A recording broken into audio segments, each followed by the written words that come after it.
Let's go get the YouTube link. See if I'm actually live. I am. Let me grab that link. Hello! Hello, Volts. It's good to see you. Put this. Let me put the link. Surprise stream.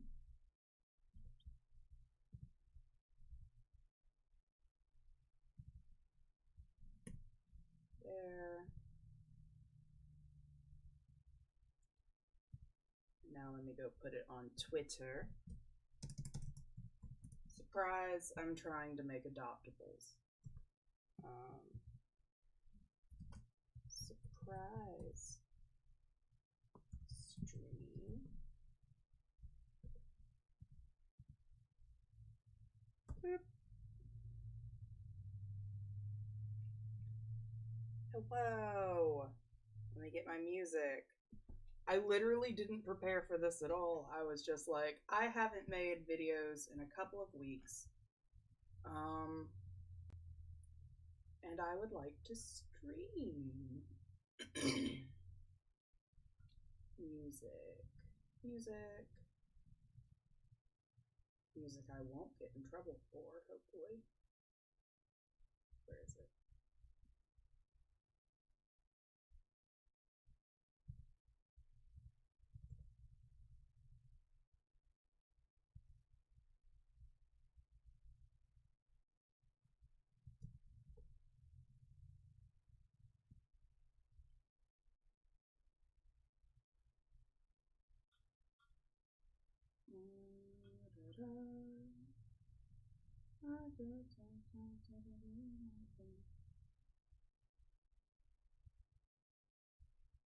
That didn't put it on the playlist.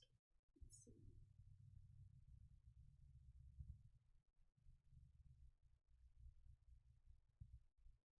Okay, that did. I don't know if you can hear it. There it is. Kind of looks like Medibang, but not really. Yes, get more friends here. I use Clip Studio Paint to draw.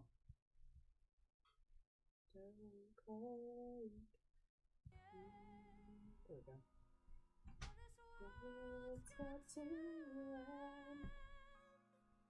Alright, so I'm attempting to do D&D adoptables, but furries were really close behind.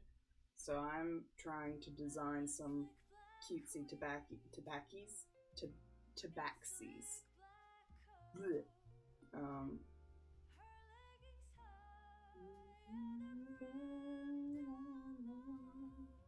Oh no, furries have overtaken it now. I've had 22 votes.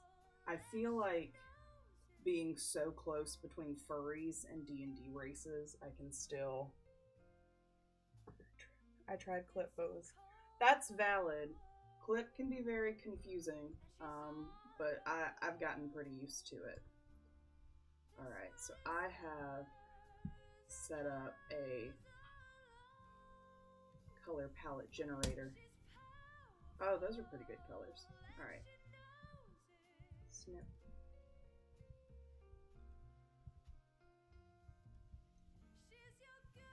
I'm just randomizing the colors. Hello! Welcome! Alright, let's design some adoptables. I kind of started this one already last night, but I was getting really tired. So I'm gonna just take what I have. I'm doing pretty good. I was thinking about it earlier today, and I realized I haven't been able to make videos because of my new job quite as much, so I thought, hey, how about I stream? So I'm streaming now. Actually, I only don't like the outfit here.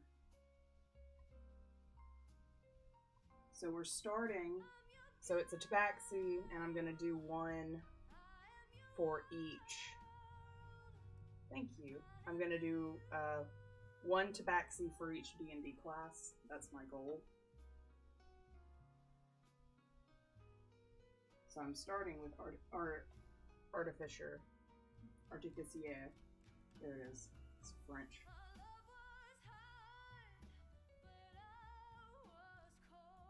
I don't character design for the sake of character designing much anymore. So maybe this will be good.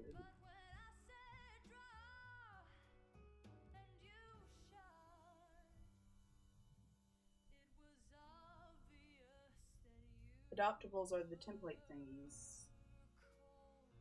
Adoptables are when you design a character and then you sell the character. So it's when you I've made a couple of little bases for myself to attempt this. But an adoptable is when you design a character to be sold. Can't hear you that loud. Oh, hold on.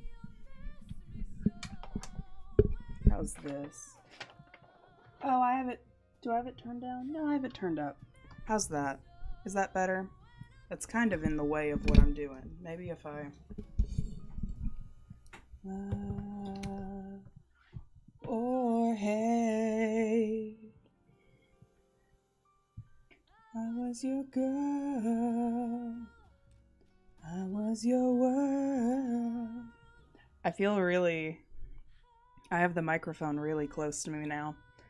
And because I don't have the energy to talk really loud.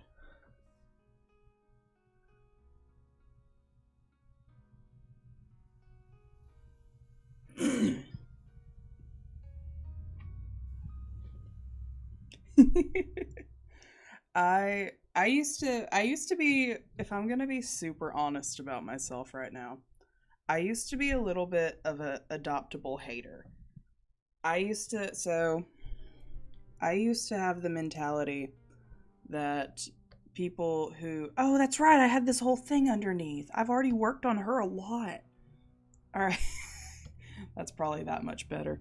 I used to be an adoptable hater. Honestly, if I really think about it, probably because I was a little bit jealous. I couldn't understand wanting to buy someone else's character design when you could just make your own. However, as an adult, I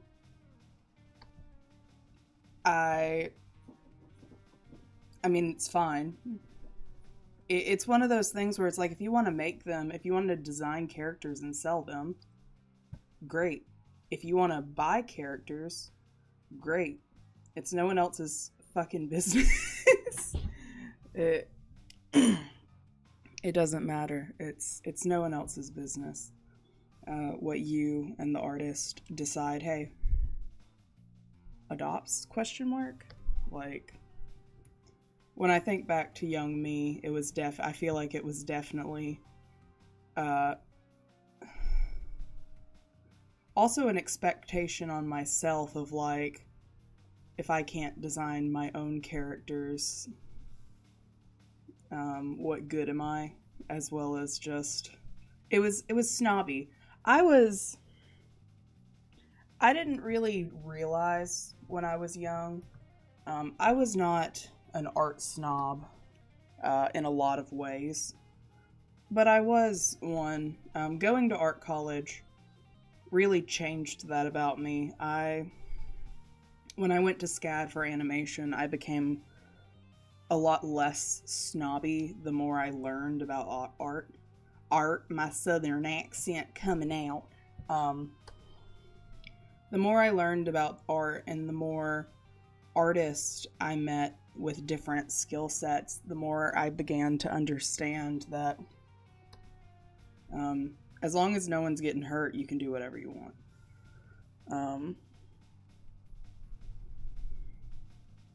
That's how I feel about it, at least.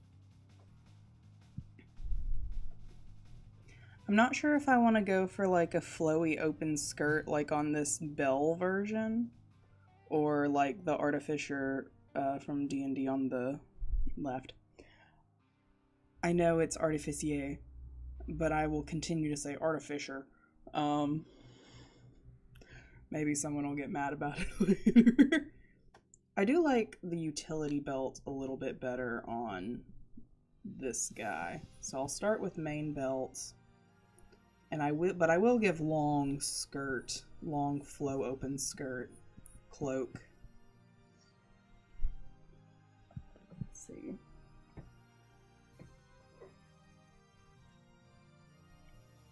Oh, absolutely. The more you know about any subject, the more you just become open to the world around you in general. What if I gave her a metal hand? I'm going to give her a metal hand.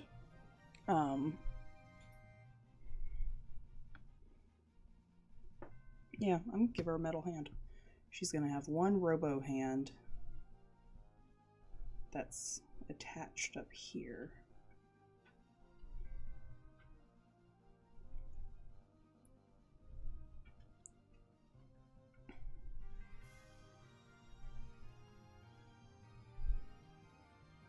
Metal hand. And then the utility belt continues down this way. So I get a harder curve on that skirt.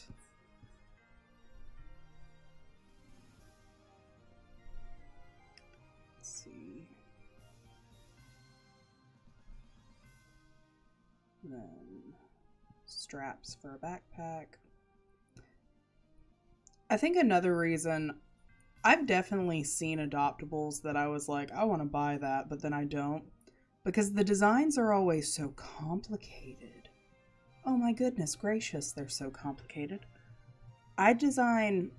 My artistic ability seems to have gotten extremely simpler the lazier I've gotten with Burnout. I like simple characters, and I'm starting to work myself up, but let's see. I know nothing about D&D, but do you play it, Min? Yes, I've played D&D for a very long time now. I started playing in college. I first learned about it. Let me rewind. I took a game design class in 2016 while I was at college. And one of the things in Game Design 101 at SCAD with the professor I took, we studied D&D a lot. Quite excessively, actually, because it is the foundation of a bunch of modern games. They're pretty to look at. But D&D is the basis of a lot of modern games. Tabletop role-playing in general is the basis of a lot of modern video games and different such things. So, we played a version of D&D, or a tabletop RPG game, in that class. The final project of that game design class was to create a D&D module, but using the rule set of Glory of Yore, which is a D&D slight copycat, but it's a simplified version of D&D. More King Arthur D&D than like D&D.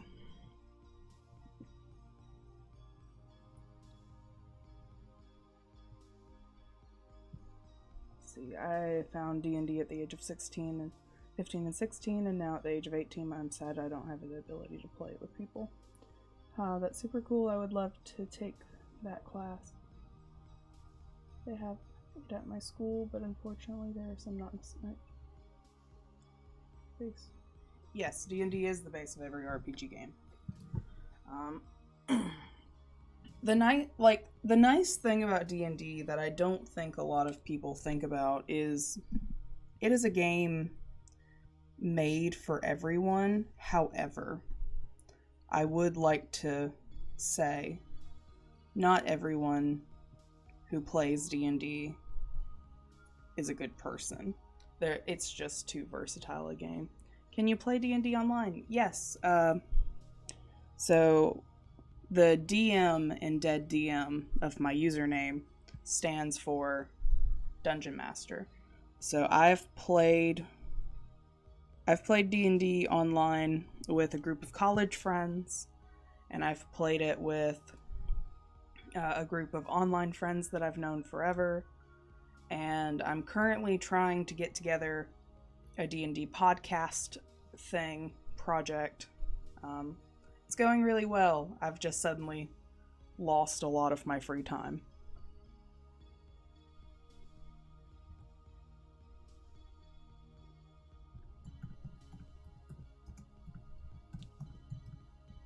But I've been playing every Wednesday night for almost 2 years now.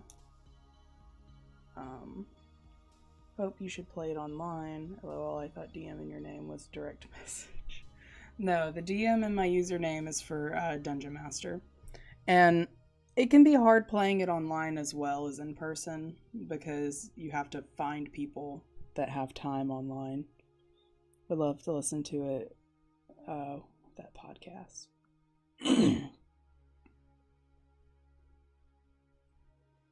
Yeah, I'm hoping we can get it up and going, because I've gotten a couple other content creators that are about my size, some bigger, some smaller, that are all really interested. And I'm just trying to think of which campaign to run, because I have a campaign I've written called Rollheim, that I've run a couple of times, and I think I've run it enough times to touch up the story and fix it, because it was the first D&D campaign I ever wrote, and of course I've gotten better at that. Alright, I'm gonna duplicate this layer and erase off.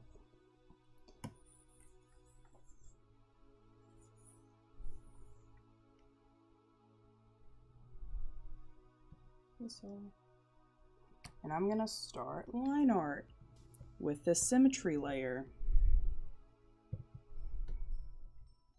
The microphone is like right here in my way. Hold on, let me adjust around it. Oh, hello, soda can that's overflowing for no reason.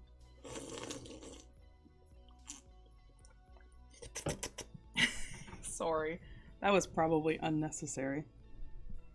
Okay. Nice smooth line art. Leaning away from the microphone so I don't cough directly into it while doing low energy. I'm so sorry if that was loud. What is it, Phantom? Phantom? You want to come hang out for the stream?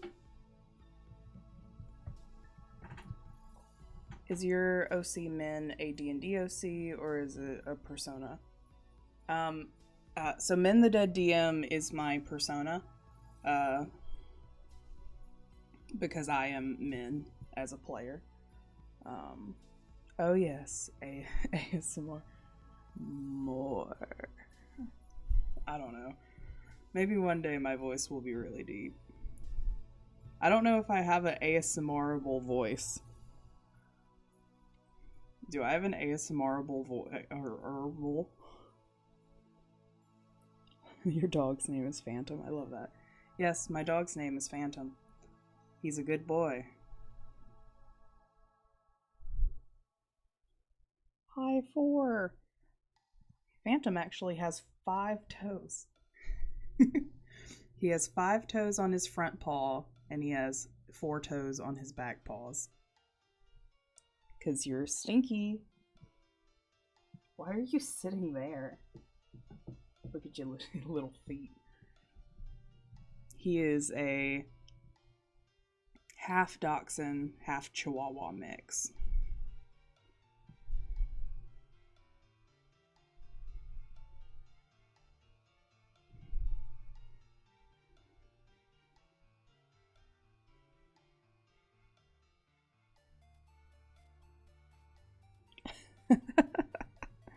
I don't know if you have an ASMR-able voice, but you have an ASMR soda. Hi, sweets! Would lots of beans. Whoa, lots of beans. A meaningless destruction The voices always tell me that it's how I'm meant to function. Everything's in order, everything will come in time. Just as long as I complete the tasks that are mine. Comes that you'll see way destiny lies. I always get thrown off by how small Phantom is. I take pictures very close to him, so he seems like a big boy, but he's so teeny. He's little. I mean, he's not like stupid small, but he's like a beagle puppy. Like he's eating, hanging out before going to work. I feel that. I'm just trying to get some content made in the form of streaming before I go to work as well. I go in at anywhere from 4 to 6. They kind of just let me pick when I come in because they're so desperate for workers.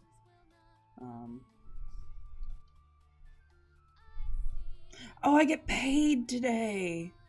Well, I get a check today. I get paid whenever the bank takes the check. Oh, that's exciting. My second paycheck. Don't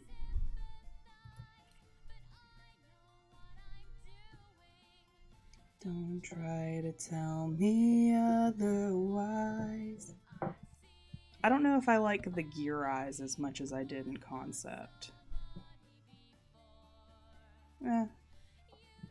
I'll keep them. I'm sure someone will like them. Excuse me. That Phantom for the longest time was like golden retriever size.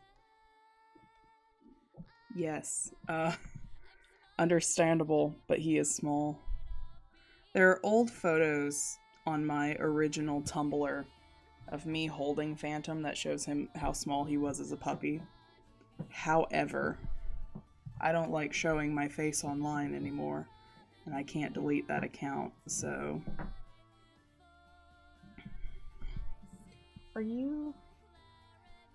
Is Phantom the memeable dog? Yes! Anytime I have posted a picture of please meme this dog, it's been Phantom. Your nose is so fucking cold. That was aggressively cold. What are you doing? What are you doing?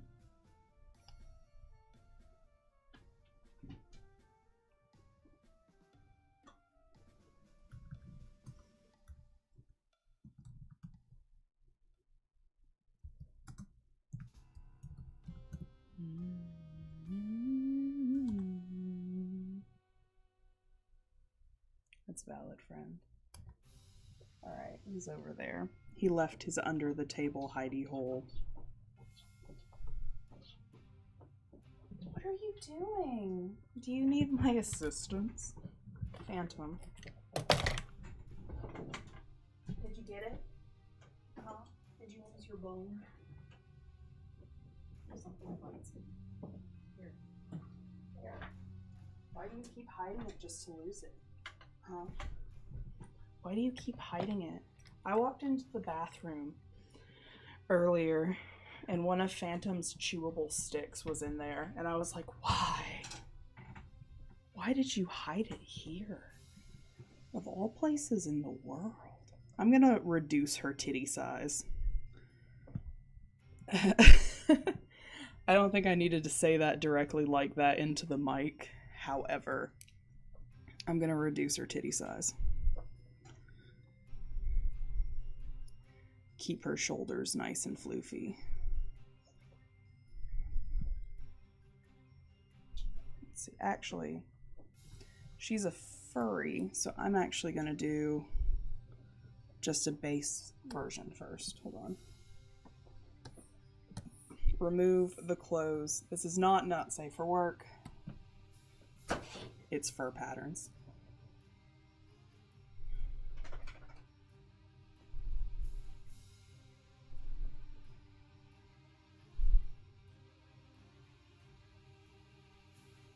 Yeah, to hear it without context. Let me reduce down. There we go. And then I'm going to give her little fur tufts on her hips.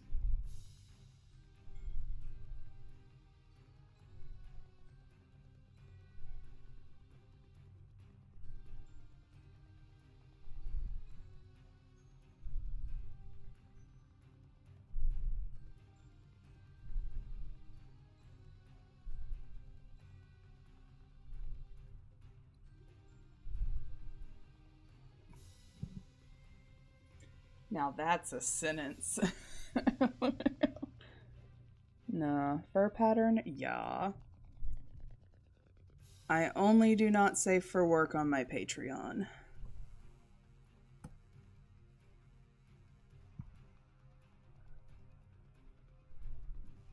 So if you're a minor, do not give me money on Patreon. Don't do it.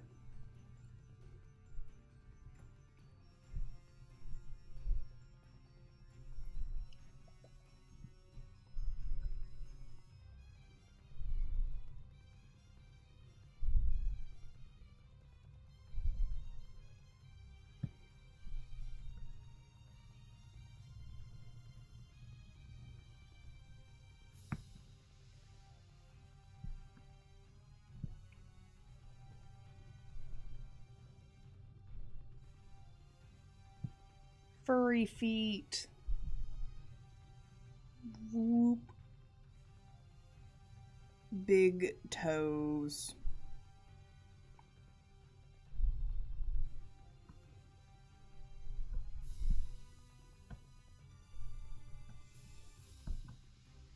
Oh, Fluffy. I gotta add her metal arm. And then I can start... Yeah. And then I can start doing the fur pattern. So Tabaxi tend to be... Nervously laughs in minor. Don't worry. You're okay.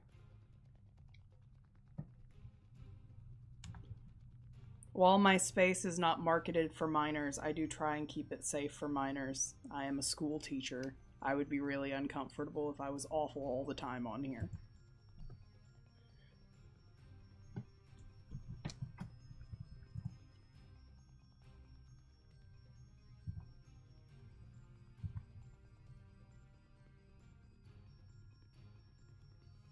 Is she gonna have shoes or be barefoot? So Tabaxi, I think, are typically bare feet. Let me D&D Tabaxi, because I'm scratching that furry itch at the same time as that D&D one. So official art for Tabaxi in D&D looks like this. So they tend to be barefoot. I'll probably keep her barefoot unless I add in, like, feet straps. That's probably incorrect the way I phrased it, but...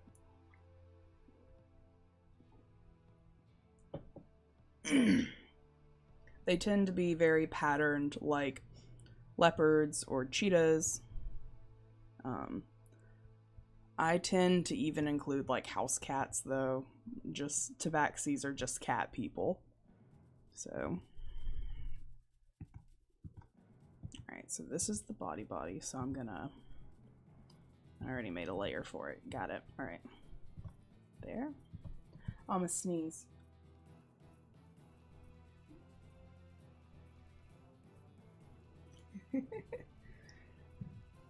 Oh, I keep forgetting we're drawing D&D character. My brain just going cat furry.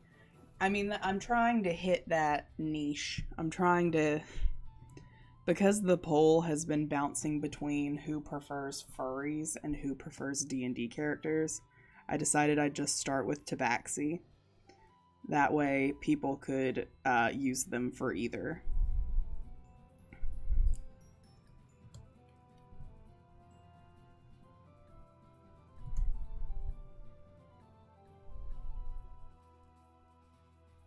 I think another big fear I've always had with making adoptables, I've always been afraid of, like, really liking the character. And in my opinion, because I know logically, if you make a character and you decide you like it and you want to keep it, you can just do that. However, there's a weird flip in my brain where it's like, but I made this to sell, and if I don't sell it, I'm wasting money. And it's like, that's not true, because not necessarily anyone will buy it. Let's see. I made tabaxis that were marble cats because small cover all the bases. Kind of want a tabaxi OC now.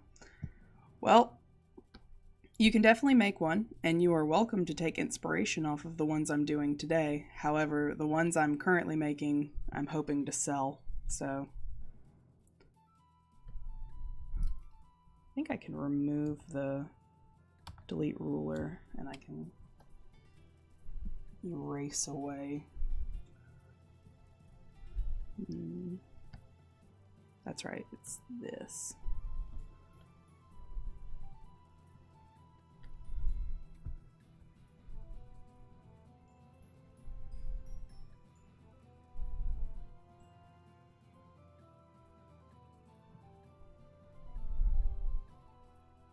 You can look up everything you need to know about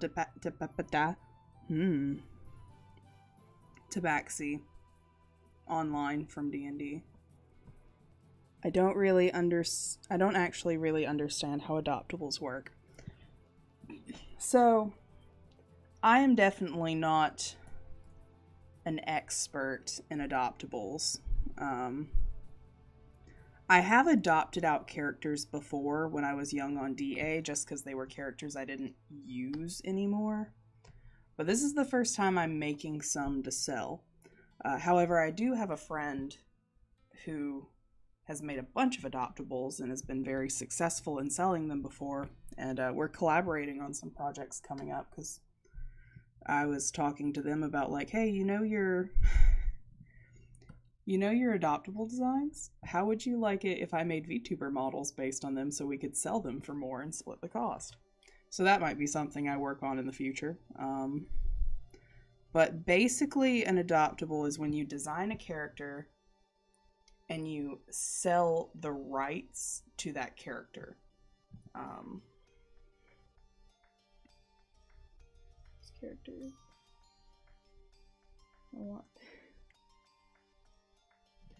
I don't think there's too much terribly past that. It's pretty much just designing a character and then selling the rights and the art to that character.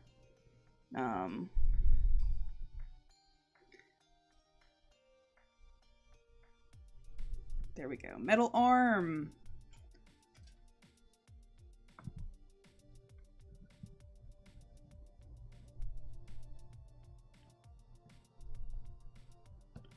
That actually looks really good.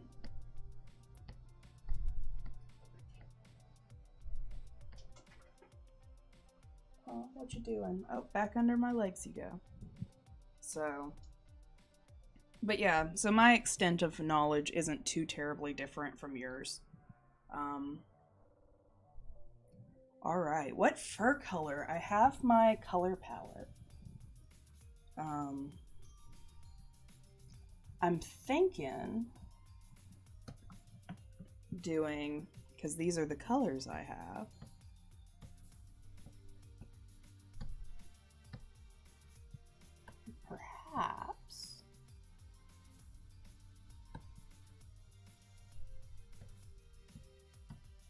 perhaps just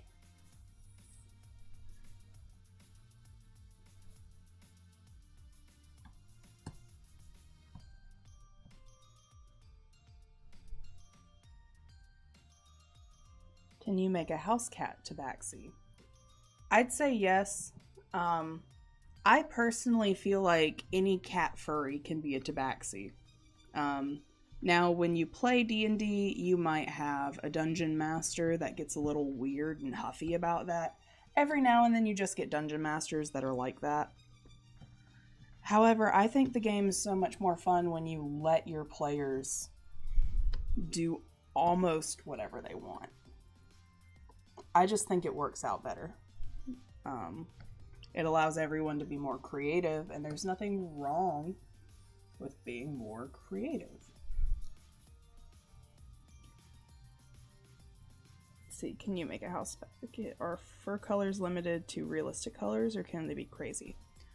I would say they can be crazy. A lot of them online you see are fairly realistic. However, you don't have to. Very much like technically Dragonborn tend to be more rust colored.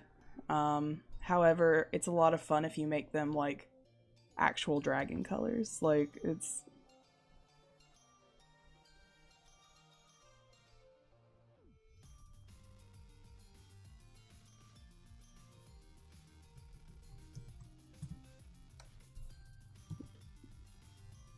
Gotcha, I'm tempted to make a character based on an ornament. Do it! If you're inspired to do something, just do it. Alright, I'm gonna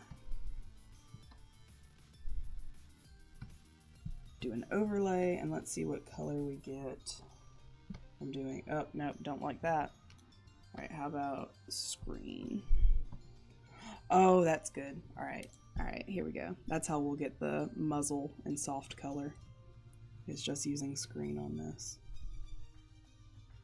Oh yes, very soft.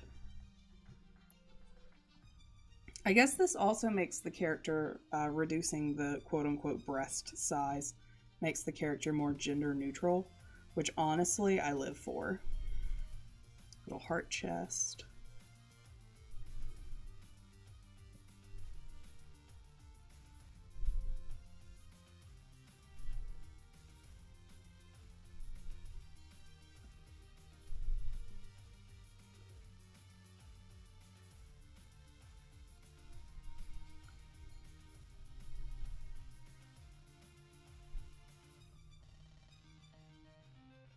We don't have a cat, but we do have a bunny. There are... I have never used them yet, but there are rabbit folk in D&D. I don't know if they've been upped to 5th edition. So Tabaxi were included in 1st edition, 2nd edition, but then they weren't included again until 5th edition.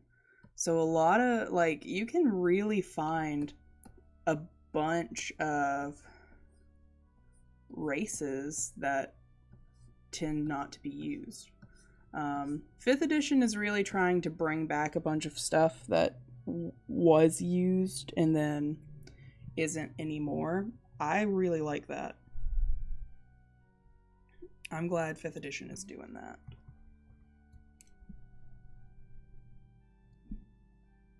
Bottom of feet. And I know I'm gonna put...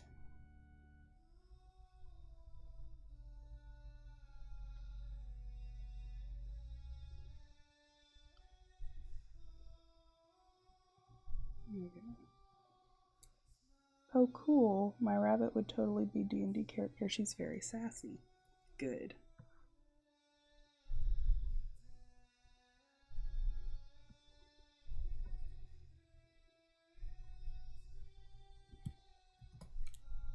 Get this fur pattern going.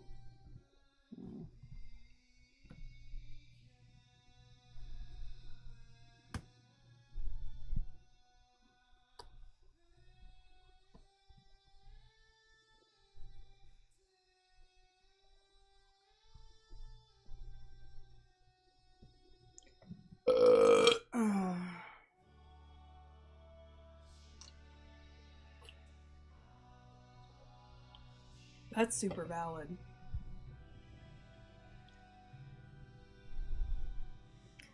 A lot of stuff in D&D is technically public domain because a lot of it draws on folklore. And when D&D was created, they put the base concept of tabletop RPGs into public domain. The only things...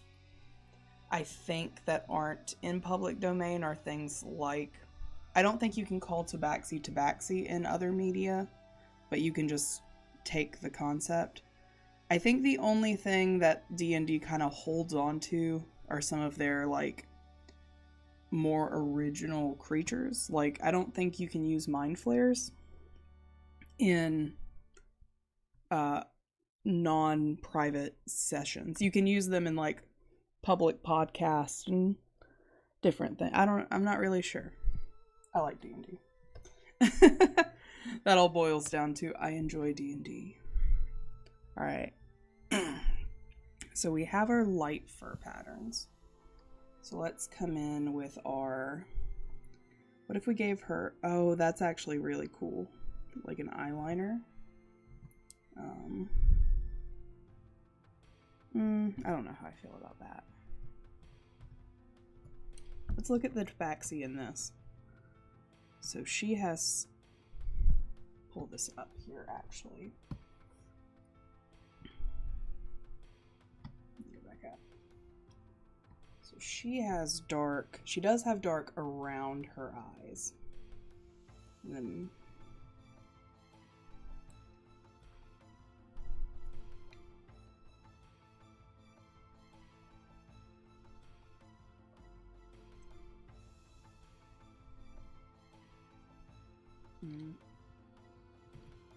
gotcha. Yeah, I would hope that nobody would take those. I was doing research for building backstories for my elf main character.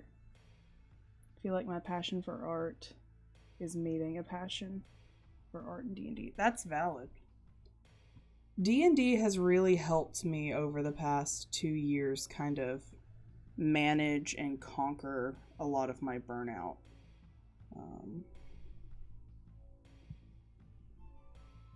I don't like that shape. I do like the over the eye, so maybe I'll stop there. And then I do like, oh, I just hit the microphone with my pen. I'm so sorry. And I do like the under eye.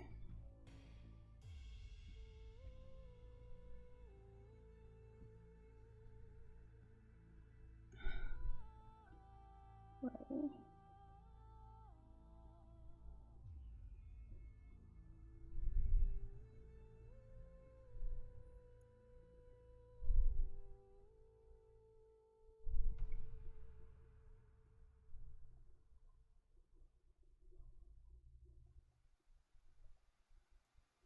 oh, there we go. We're getting some fun shapes. Did you know that D&D was based on Tolkien's book for The Hobbit? And yes, to a degree it was. The adventure style of it was.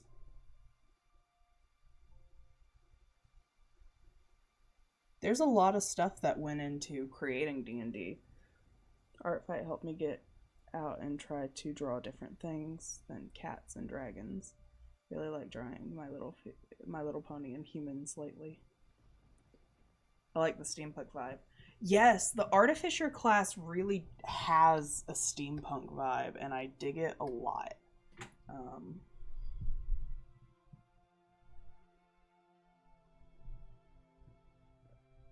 Let's see. Oh, it's potential spam, my favorite. Hello. Hello. Hello. Hello. Oh, they hung up. I have been, so y'all, let me actually fill you in because that reminds me of a great thing to talk about. For the past 2 weeks, I've been receiving multiple calls a day looking for a Kathy. I've probably gotten almost 55 calls now looking for a Kathy about her application for insurance online. And it's definitely a scam. It's absolutely a scam. But it's been like real people calling me every time. So it's like, I don't know if they're the scammers or if Kathy is the scammer. Either way, I've gotten 55 calls almost. And they're all looking for a Kathy. And sometimes they call and go, "Hi, Kathy, we're contacting you about the inquiry you made about insurance online. Is that for just you or for your whole family?" And I'll respond, "I'm not Kathy." So, and then they go, "I'm sorry," and they hang up. Every now and then I've gotten, "Hi, Kathy, we're calling about your insurance inquiry online. Is that for you or your entire family?" And I've responded, "I'm not Kathy." And they go, "No problem. Are you still interested in insurance?" This one specifically, she went, "No problem. Are you still interested in insurance?" And I went, "I already have insurance." And she goes, "No problem. We might have better deals for you. How does $20 a month sound?" And I leaned in and went, "I already have free government insurance." Out of character for a second. Technically, I pay $40 a month for my insurance. However, because I qualify for free, I'll just get it back in taxes at the end of the year. Like, my tax refund will have all that money left, because there is no way in hell I will make enough money for it to not be free. But I go, "I already have free health insurance." And she goes, "No problem. I still think we can save you some money. How does $200 a month sound?" And I go, or she goes, does $200 a month sound affordable for your whole family?" And I go, "I already have free insurance and no family." And she goes, "No problem. Can I ask if you're on Medicare or Medicaid?" And I went, "That's none of your fucking business. Leave me alone and stop calling me." And I hung up. It's been ridiculous. That was probably my favorite call, because it was just, I already have free government health care.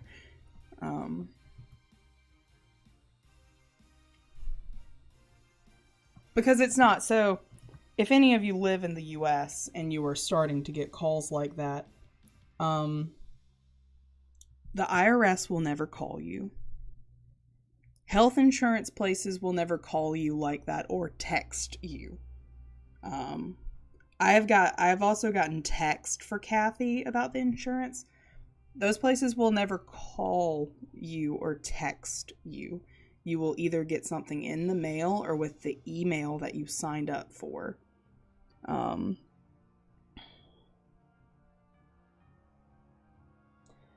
you make it into a short I might make it into a short animation. Be funny. I already have health insurance. I'm not going to forget anytime soon. I think I'm going to give her...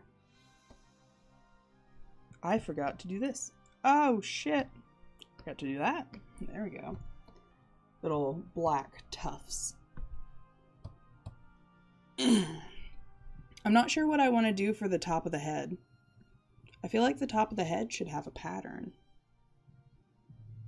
I also feel like the top of the head should have, or at least the ears should have, a little section of this color fluff.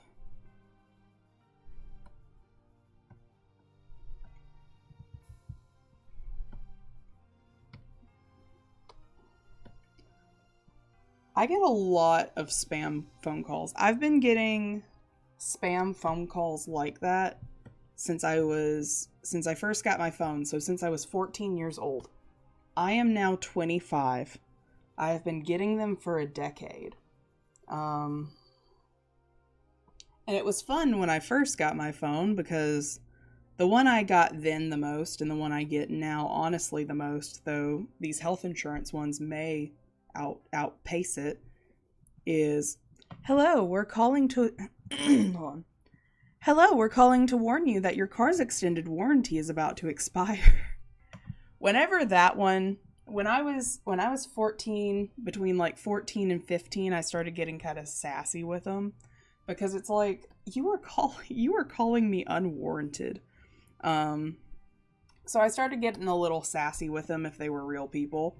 My favorite one was I decided to fish a little bit on someone called me and was like, "Hey, we're calling to warn you about your car's extended warranty about to expire." And so I was like, "Yeah, all right. Let's go through all the motions of that then." And so they were asking me a bunch of questions, and I was just making shit up. And then she asked something about my income, and I was like 14 at the time. Um I She asked me about my income, and I said, "I don't make anything. I'm 12 years old." And she hung up immediately. Oh. I was 14 at the time, and I told her I was 12. Um, and I didn't really get a car until I was like a full grown adult. So I did that a couple of times. Um, I did that several times. I scare real people off answering in Korean instead of English because scammers usually don't know what to say to that. Can you teach me how to answer the phone in Korean, please? I should learn how to do it in Romanian, actually. Uh, if I answered the phone and depending on time of day went, "Bună seara," I wonder what they would say. If I just started like rambling off words in Romanian, like they just start talking like "hello cat," and I'm just like "scuzate-ma, scuzate-ma," which is just "excuse me." Um, they call me like in the middle of the day. I can't remember. I know night is buonasera. Um,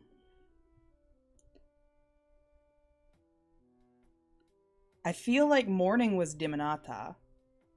Diminata. Do you prefer the name four or sweets? So 4 times the sweets is a longtime friend of mine. I thought you were a mod. I can't see if you're a mod on here. I call them sweets. Um, I can teach you how to answer the phone in Greek. Yes.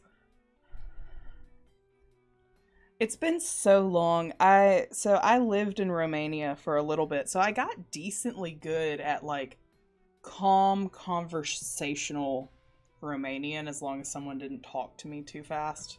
I've lost a lot of it. Um, but yeah, someone calls me and I go, especially if I went, even if it's wrong, honestly, especially if it's wrong, if I went Buddha Dimanata,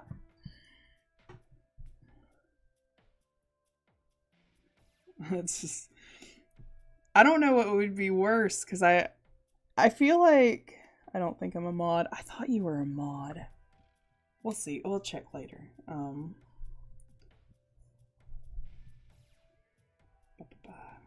Put a little black patch there. Because, like, what would be more uncomfortable? Calling someone to scam them and them answering in a different language, or them answering in, like, possession speak, where they're not speaking any one language, but just, like, Mad Lib style rambling off words in different languages?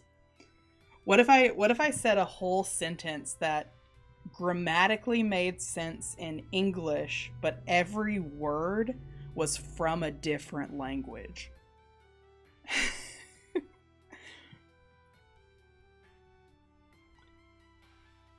So, like,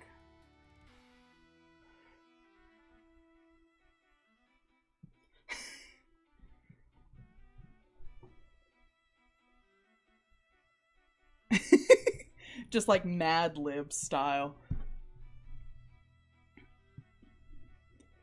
Like if I said, "Hello, thank you for calling," but like every word was a different language.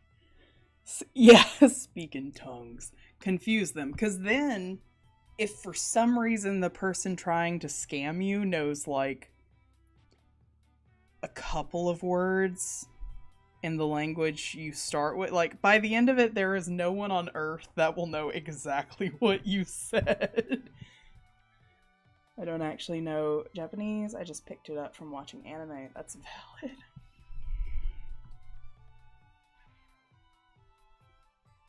I'm trying to think what other fur patterns would be good. Because I don't really want to add just like spots. Maybe some dots. Like, I feel like I could do... Oh. I feel like I could do like...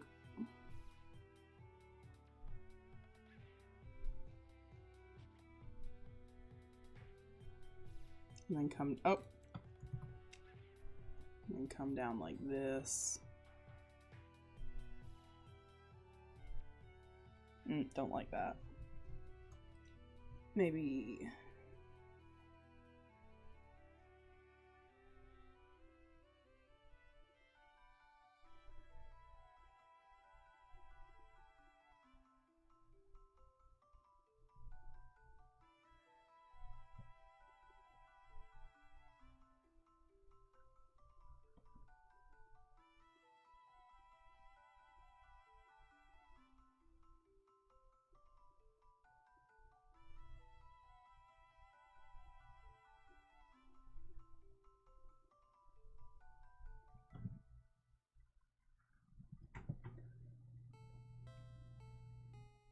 Tone yourself.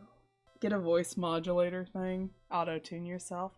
I think I might have somewhere in my settings. Unless I deleted it. No, I probably deleted it. I used to have a voice changer and I wasn't exactly sure how to use it.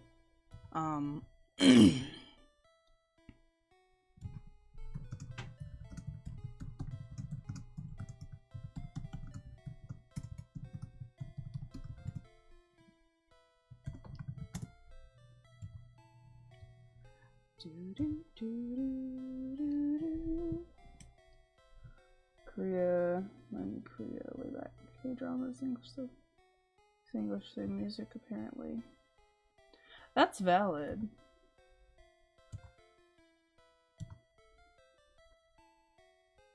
She's pretty bean. She is a pretty bean. I'm really proud of how she's coming out.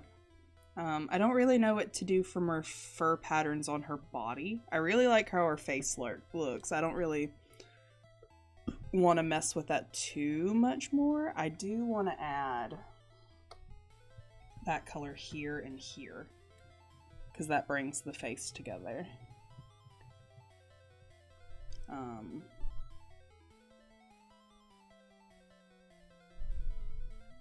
I also know I want to do this with her eyes. So let me just go ahead and do this. Boop, boop.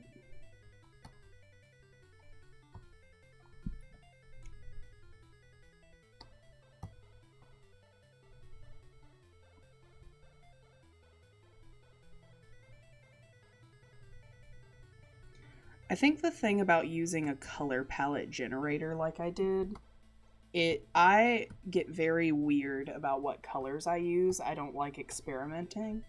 And I feel like this keeps me from having, like, same color issues. Oh, that's cute.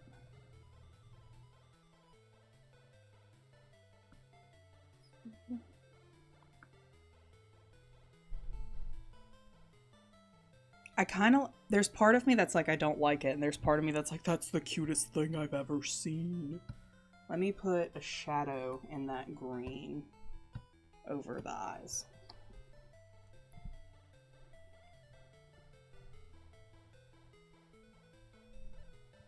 I'm gonna sneeze. I don't want to sneeze directly into the microphone. Wait.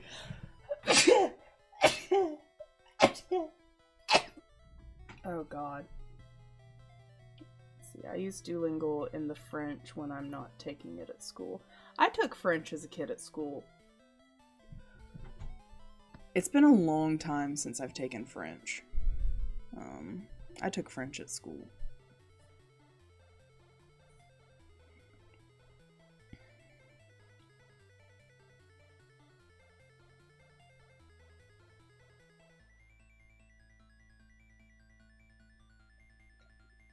The issue that Duolingo is not, like, free, right? I'm pretty sure Duolingo is free. I've used Duolingo a lot off and on through the years, and I'm pretty sure it's always been free. And they're constantly adding more languages. Not sponsored, but God, I wish I was. No, I don't. I think it's free. I'm pretty sure it's free. There we go. Get some dimension in those eyes. I like them. Not my normal stuff.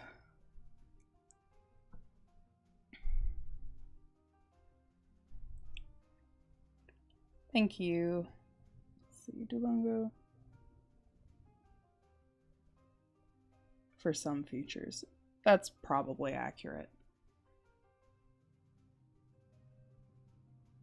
Some functions aren't. Okay.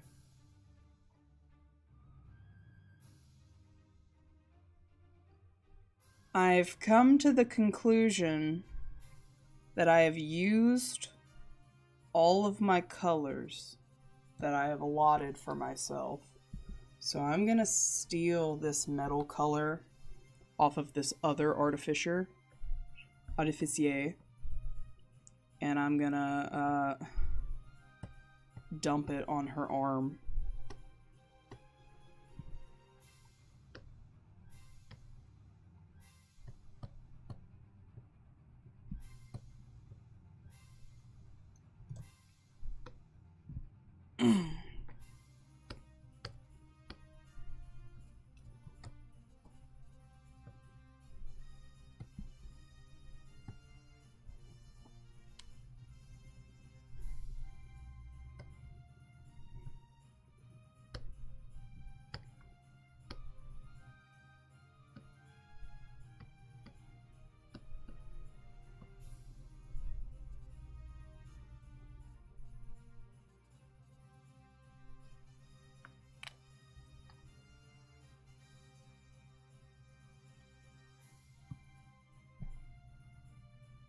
Bye, sweets. I keep thinking about Sakuna from the color patterns.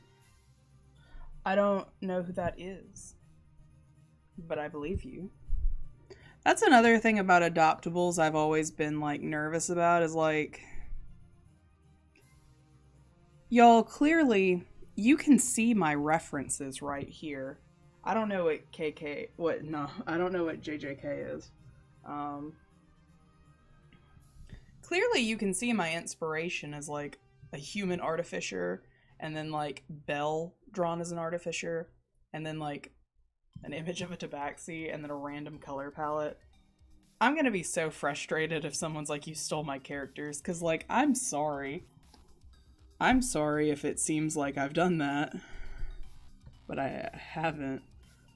These are colors I never use.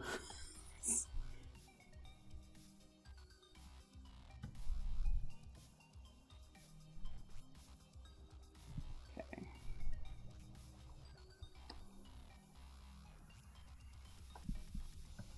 There we go. Boop.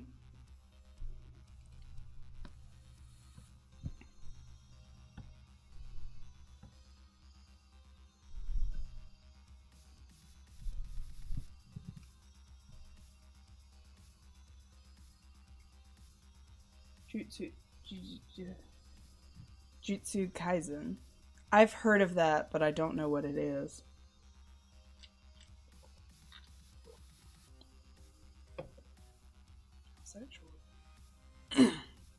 That's really valid.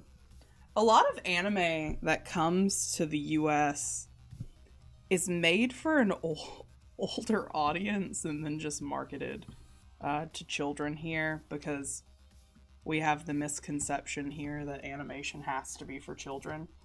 And I don't really like that.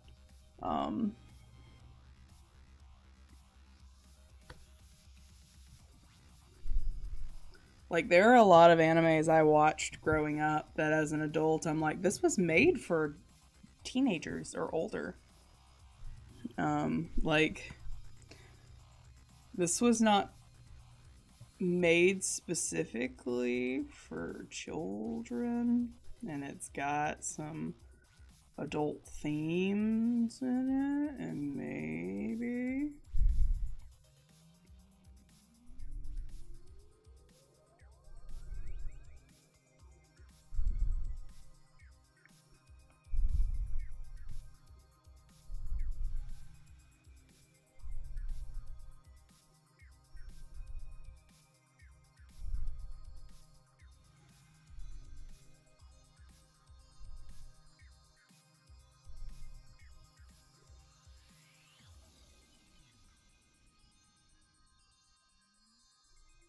Yeah.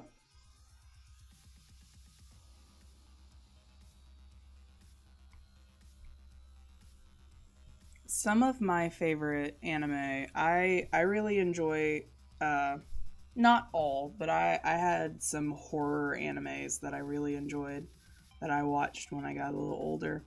One of my favorites is Shiki. It's about um a town where suddenly everyone just starts dying, and it's like a mystery to find out what's happening, and you get kind of the perspective of a lot of characters, and I really like that. I think we have her fur pattern done, and I'm gonna. Oh, that looks cool, but that's not what I'm going for. Whoops.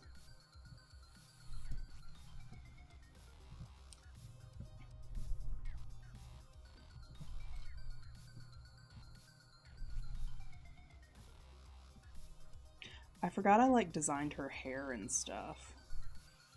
I don't think she needs hair and stuff. Alright. I'm gonna draw her outfit over top.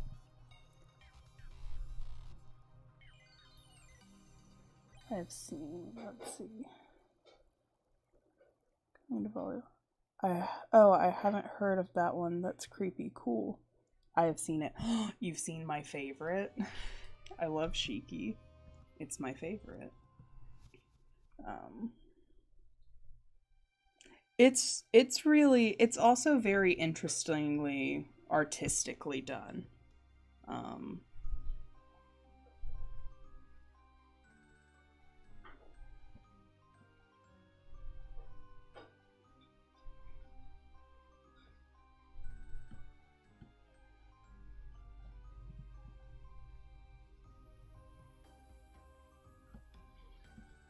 she is a pretty bean. I don't think I'm gonna do her hair. I think I'm gonna erase that hair. I think she's pretty enough without hair. Whoops. Yeah, I think she'll be pretty enough without hair because of the fur pattern. Tabaxi don't tend to have hair. Have you seen the English dub of Ghost Stories? Not all of it. I've seen the first episode many times. I've seen clips from other episodes, but that's one of those where it's like, I really appreciate the story behind why this is this way. However, I can only take so much of it before I'm just like, what the fuck is happening? What the fuck is we doing?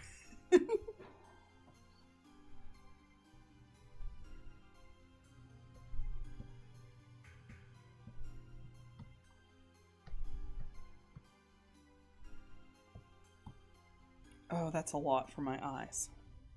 Let's see, My Little Pony. No, ghost stories.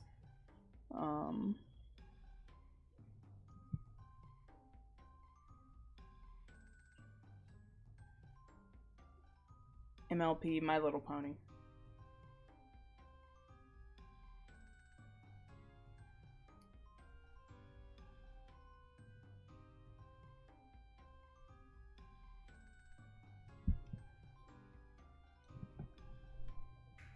Nope, wrong layer.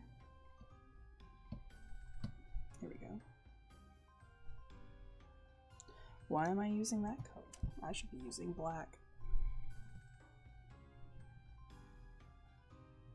I should be using a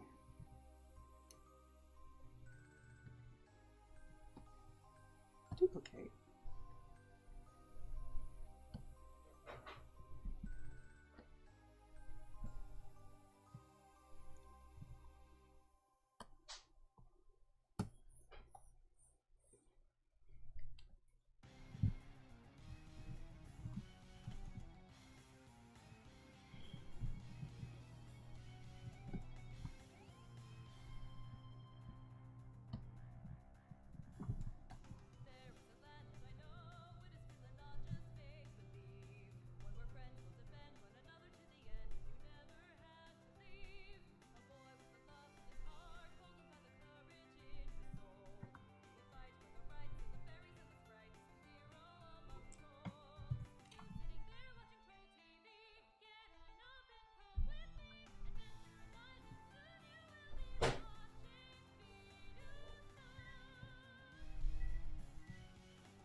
Duplicate. If I named my layers, I would probably save myself some heartache later. However, I don't plan on saving myself any trouble because I guess I'm a masochist. Whoops.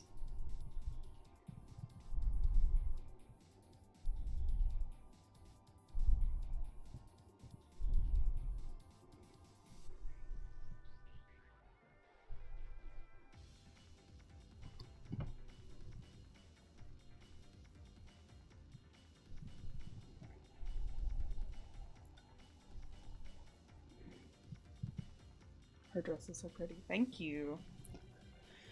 So I've saved my black, my actual line art. And now I'm going over it so we can make OG fur line art.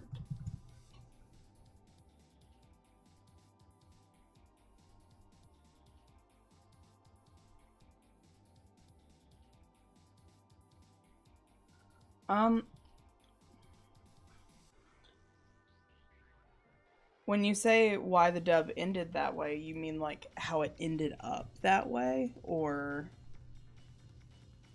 because I know the story of why the dub is like that. Not the weird, edgy humor. Well, yes, the weird, edgy humor, but...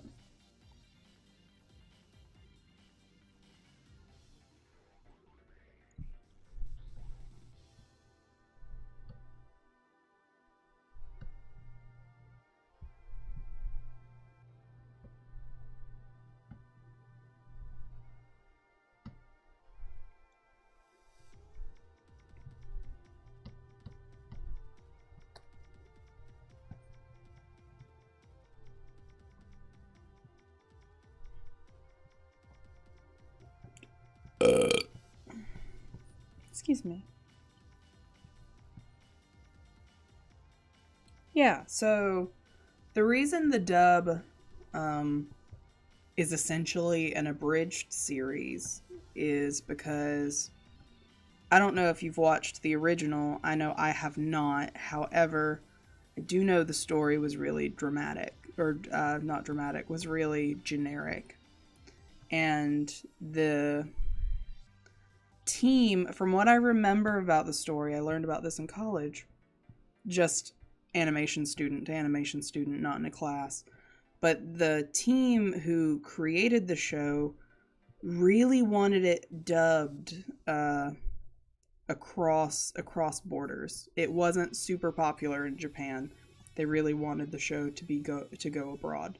And they were willing to accept pretty much any level of dubbing. So Funimation was like, we really don't want your show. So they were like, we really don't want your show. And then they were like, well, you can do whatever you want with it. And Funimation was like, all right, the only way we'll dub your show is if the voice actors get to improv. So the majority of the show is improv. At least that's what I was told in college was what happened. That's how I have been told the story goes about ghost stories.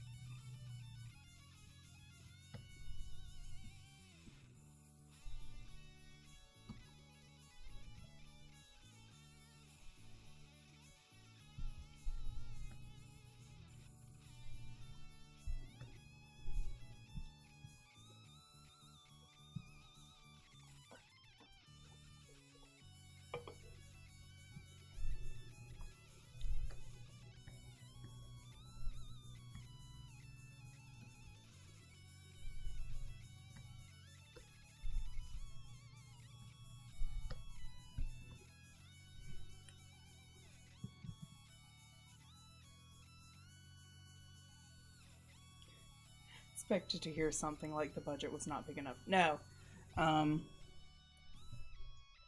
No one wanted to fund it. That's just, no one wanted to dub it.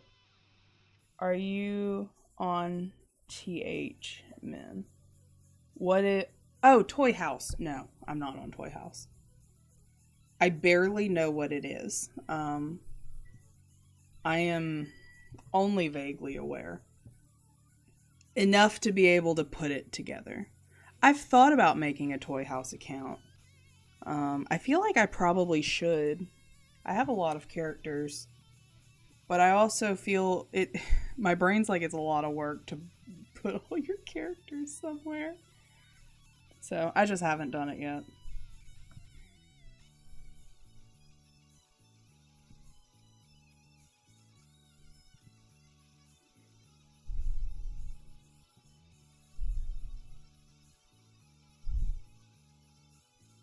At least I hope you're talking about Toy House. Then I'm going to sound really dumb if you're not. It's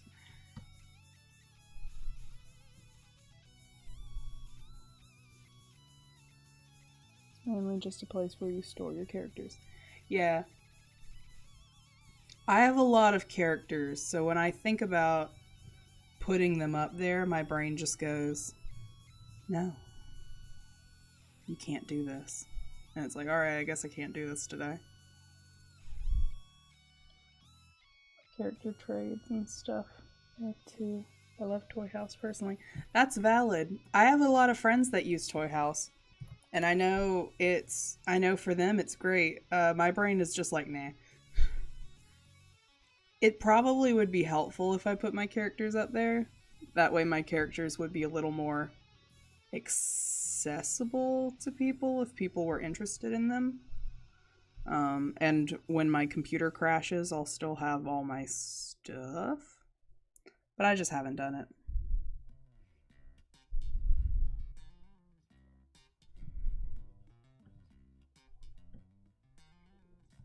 Alright, so I've used all my colors on her fur pattern, and I'm not exactly sure.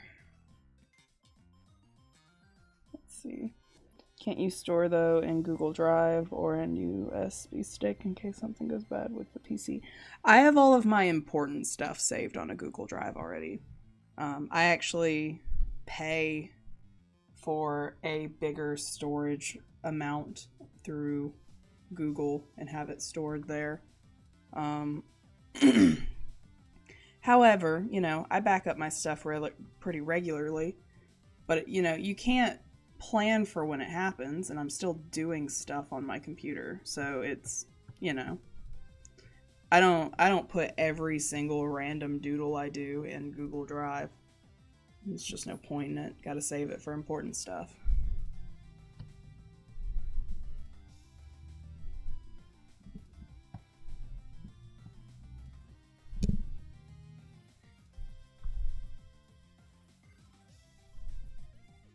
Shit, I just realized what I did.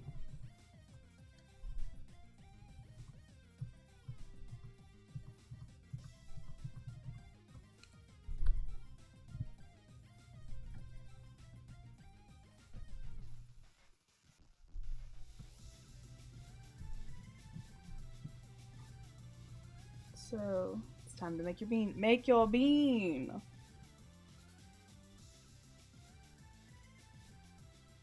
Yeah. I should make one, because the other day I did a art trade with a good friend of mine, and the only thing I had, like, characters saved on was my art fight. So, I should probably make a toy house. Delete ruler. Let's see. You've inspired me again, Min. I'm so glad. I'm glad I can be a source of inspiration. That's the dream. That's the dream. Do, do, do, do. Yes. I don't know why I got nervous when you typed my name just by itself like that. Min the Bean and Spur.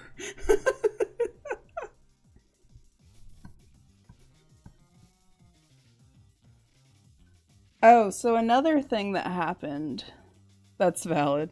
Another thing that happened pretty recently, I probably wouldn't put this in a video by itself unless the situation escalated. But for those of you, I think there are only 2 of you here, but for those of you that are in my Discord server, as you see, I got, someone tried to phishing scam me for my Steam login. As if I'm dumb enough to fall for it. One of my acquaintances, their account got hacked, and I got messages from their account that was like, hey, can we talk? And I was like, question, because like the very last time I had talked to that individual, they had sent me the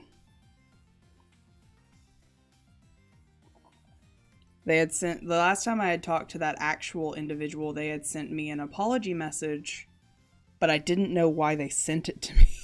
It was just I'm sorry, and I was like, what are you apologizing for? I don't know them very well. They're an acquaintance. So, through Discord, I got a message from their account that was just, hey, and then can we talk for a second? And because the very last thing I had gotten from them was a random apology 2 months before, I was like, what's up? And then it was immediately, I can actually show you. I wonder, they're not, I don't think they're active anymore on this person's account, but they sent, I message you, I'll read this word for word. I message you because I accidentally report you for doing illegal purchase instead of someone else. The admin said your account will be suspended. I'm really sorry. I tried to tell him that it was a mistake profile ID, but he won't listen to me. And I sent, where did you report me? Where did you report? I sent, where did you report me? And he sent back, I'm not joking, on Steam, and he said if you will not help me to explain to him your account will be permanently suspended on Steam. That is why I contact you. I'm really sorry. I didn't mean to report you, bro. Can you help me to explain to him? And I was a little bit like, this is fishy. It's not the first time I've done this. But what I sent back was, yeah, sure, question mark. How do we do that? Question mark. I didn't know you had me on Steam? Question mark. And he sent back a Steam community ID, and that says, and then the rest of the message is just, that's him, add him, and explain that I report you. It was accidentally, only please help me to clarify on him. I don't know what to do if you will get permanent ban and lock. Please help me. If he didn't accept you, try to contact him via Discord. And I have the same individual's Discord. So it's one of those where it's like, you can tell it's a scam already just by how I'm reading it and how it's written. But so that happened, and I sent back, I'm still not sure how you reported me. I don't think I have you added on Steam? Question mark. And then they sent back, did you add him? And that's the moment, like, I fully knew. I was like, all right. And I sent back, why are you not answering my question?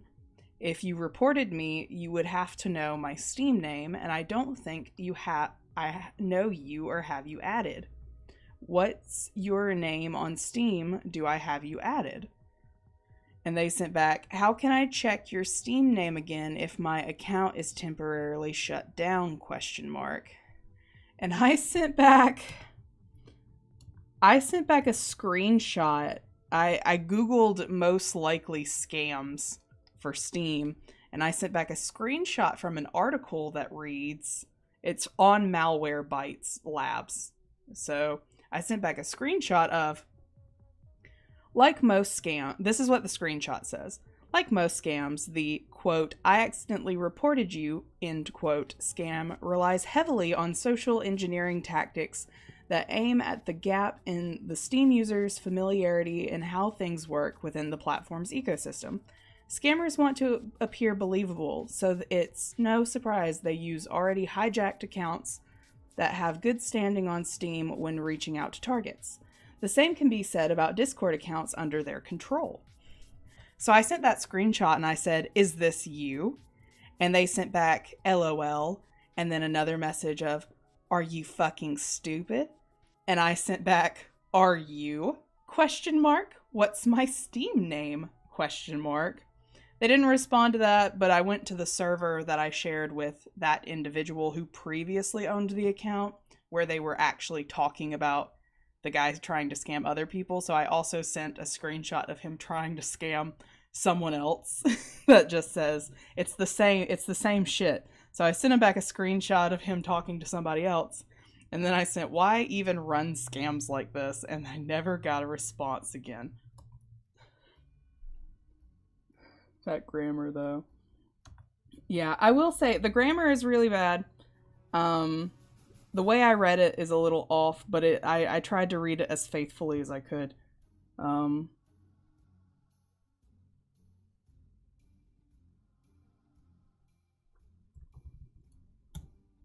Yeah, so that happened yesterday.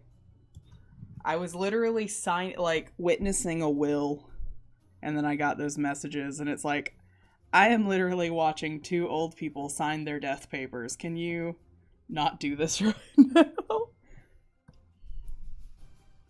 So, you know, I don't understand. I don't get it. I don't know, except for like facilitating human suffering. I don't think you get a whole lot out of being deplorable garbage. So I don't know why scammers do it. All right. Y'all, we're in the end phase of designing this character, I think. I can get rid of my sketch layer because I have the base. I made a base, so I have my sketch layer and I have her colors. So, alright, so I gotta duplicate her colors.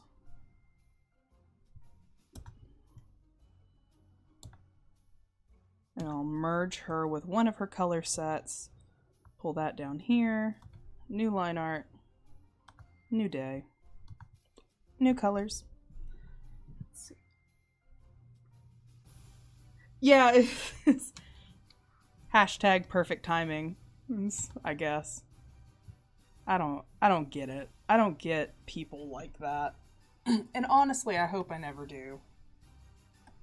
I don't understand, because theoretically, if you hack someone's Steam account, you get all of their games. However, I also feel like, because while you get all of their games, it's like, what else do you get? Is it feels like you don't get anything for it. I get, like, except for the knowledge that someone is sad. I just don't understand. Probably for the best that I don't. I don't understand phone scams. I know it's greed. I know it's like easy win money, but like this music is really introspective. I don't know. I don't get doing stuff just for the sake of... I don't understand personal gain over hurting people. My brain just doesn't jive with it. I'm just not built to get it. And that's not to say that I'm a perfect individual that, like, can they access your bank account through Steam? I don't think so. I think they can possibly... there's part of me that's like, maybe they can gain your debit card number or credit card number, but every time I buy a game on Steam, I have to provide my PIN, not my PIN, but my number. There's like a number on the back of your card that is basically your proof of owning the card. Like, so I don't think they can buy more games. I don't know.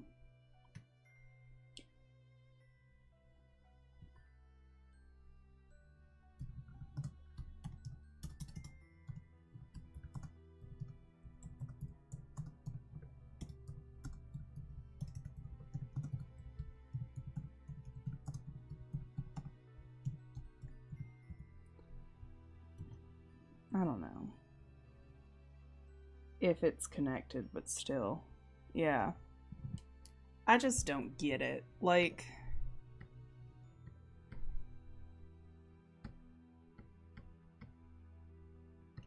because you could argue that it's just greed anyway, just from getting the games. I will say, on my Steam account, I used to buy when I had a lot of money.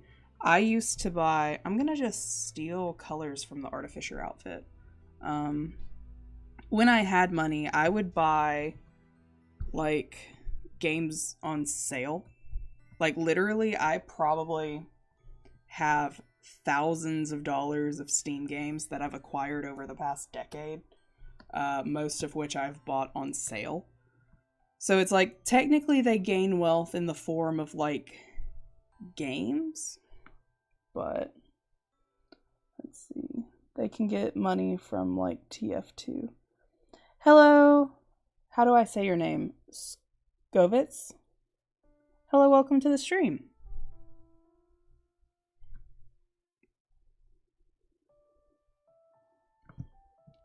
They can get money from TF2. I don't have Team Fortress 2, unfortunately. I don't know if it's free. There's part of me that's like, that sounds really stupid if it's free. Because I still wouldn't have it if it was free currently. But being like, I don't have it, and if it's free, it's like, well, if you could. So, I don't know. I don't know why I feel like I said something dumb.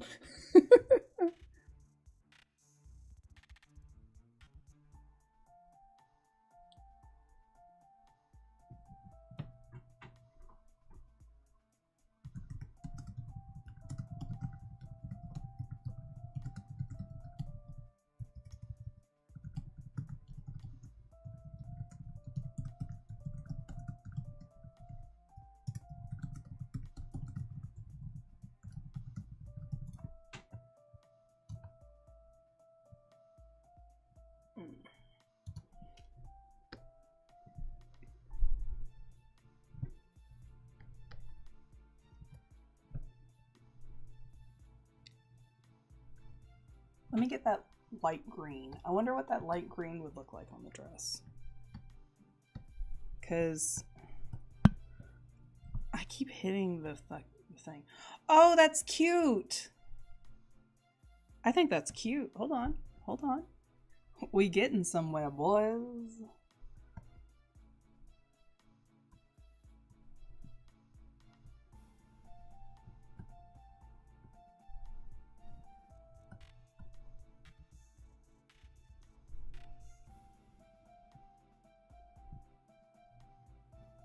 Keyboard ASMR.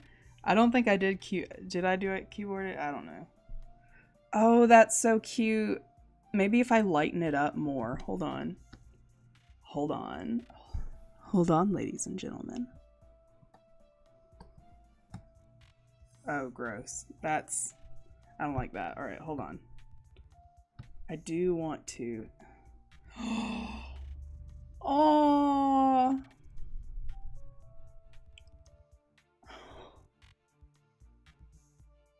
I love the gear eyes. I'm glad. I wasn't sure how I felt about them at first, but they give it a steampunk vibe that really fits the class. Oh, I really like that light green. All right, so we'll do that, and then my accent color on it will be the dark green. Yes, or not the dark green, but like the normal green. And from the arm, I can get this same brown as Belle's backpack and do those items.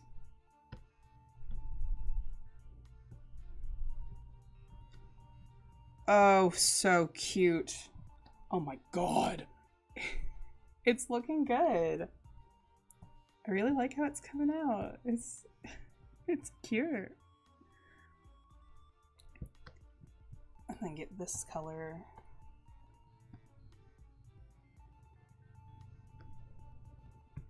Oh, she's looking cute.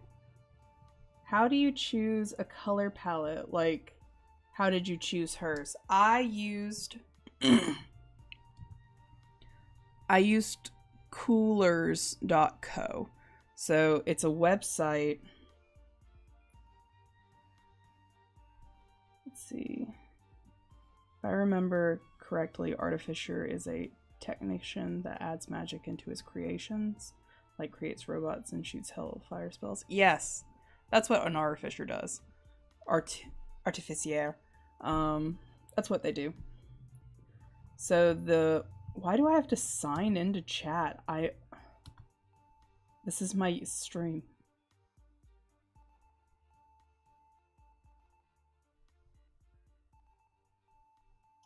So it's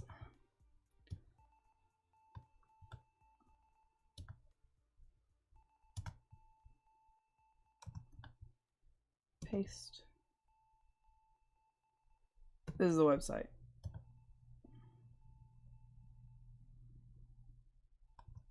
It's a color scheme generator. Glad you found. All right, cool. So because I have colors that I like a lot, and I don't really like when I'm designing a character for me, I don't really deviate from the colors I like. So I think for the exercise of making these adoptables, it was good. All right. I'm gonna start merging her together.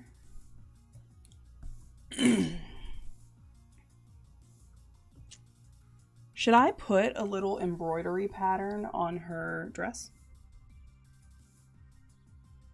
And if so, what? I feel like it would be cute if I did some embroidery on it. Like nothing, maybe something in like a bright yellow.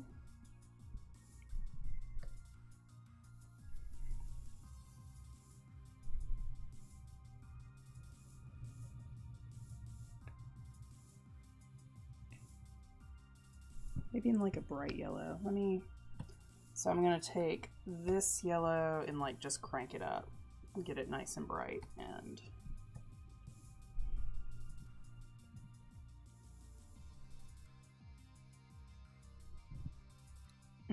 Maybe not a bright yellow, but a light yellow?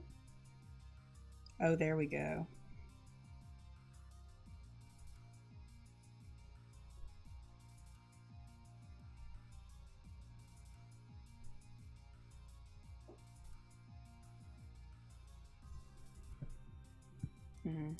Not like that. Hold on.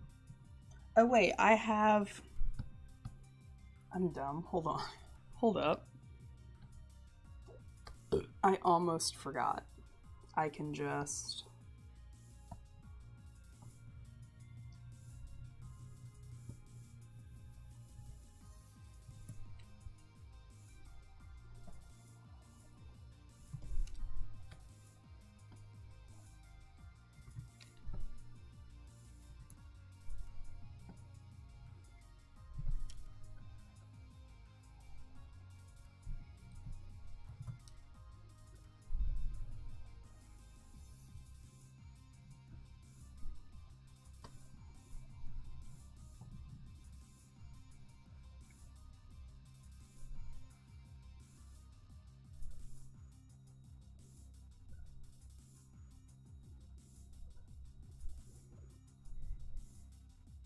I don't like that. Merging layers. Then you make several layers into one layer. Here we go. Here we go. This might be... Oh, that's it. That is it, my friends. Hold on. Yep. All right.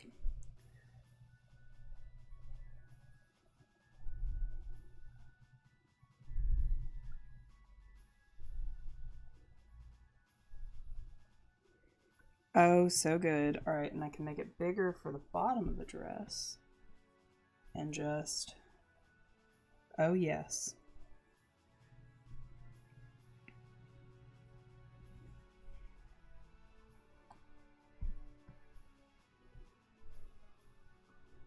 I think she's done.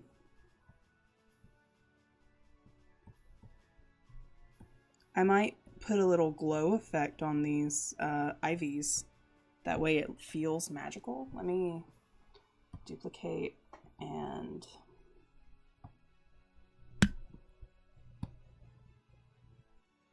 Oh, that's too much. Hold on.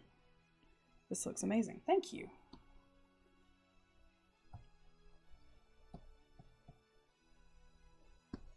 And if I color dodge. Oh, yes. Magical embroidery. All right, and then pull it down some. It's very subtle. I think it brings a lot. All right. So we have... Oh.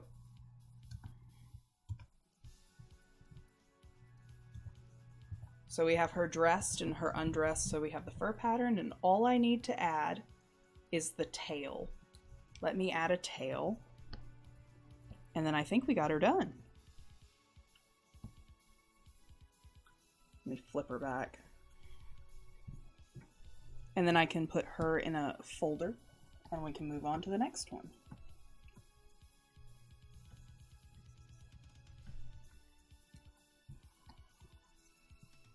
So the way I'm going to do this tail is I'm going to take her colors. I'm going to use a large round brush and I'm going to make it. This is going to feel like magic, I promise you. Hold on. Big brush. Nope, that's too much, but that's close.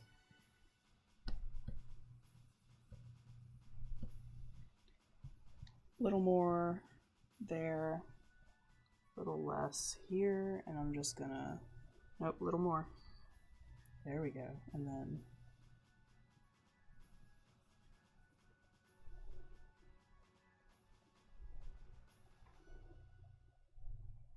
there we go.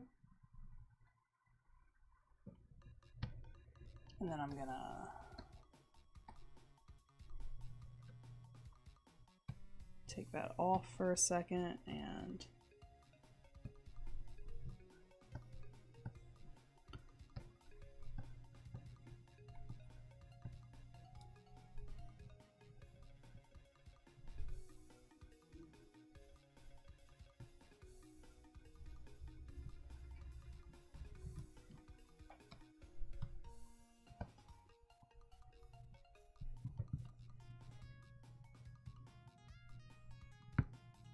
There we go.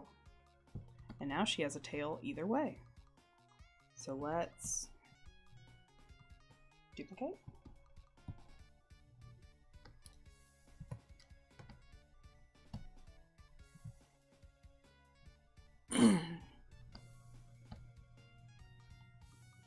So now we have our girl.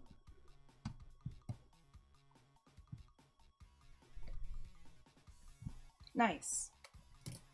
Make a folder for her. Folder. Art. Alright. Throw her in there. Throw her in there.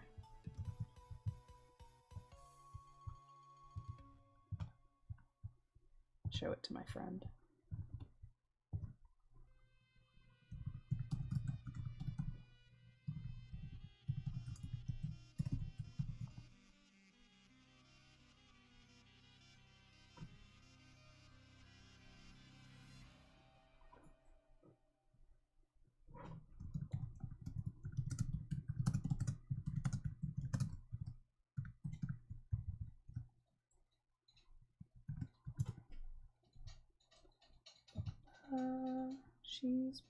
She's pretty. She's so pretty. Thank you. I'm glad she looks good. All right. So the next, that's the ferret drinking water. Let's see. I think I have time to do, or at least start the next one. So that's my artificier. Oh shit, I didn't mean to put her there. I'm also working on a base set if anybody likes using bases. I'm working on a furry base set. So that's my base for the... Yeah, furries are still currently winning. So I might just use these as regular for either what. People can use them however they want. So let's see. The next class, you have a ferret too. That's cute. Yes, we have a bunch of animals in our house. They're all babies. I love them. He's not cute, he's stinky. That's true. He is very stinky. A barbarian. I can make a wild magic barbarian tabaxi. Oh. Alright. Let's do that. Will you post it on DA? I might post them on DA. I'm not sure. I might post some of these on DA and some of them on Fur Affinity. Feathered Ashes. Hello! Welcome. DeviantArt. DA is DeviantArt. Alright, so I want to do a wild magic barbarian for the next one. So the wild magic barbarian is copy image from Tasha's guide. She looks super cool. Grab her. That's what they look like. They're basically like wild magic sorcerers, but they're hitting things. So they don't have to be as... Where did I put her? She's there. All right. So put her down. So the last one we did our artificer. Wait, hello there, Volts. Discord.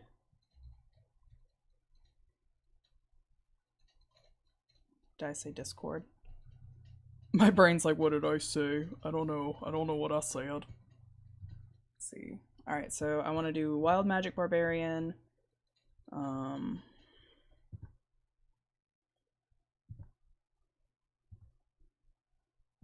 Take that inspo, and then take this one.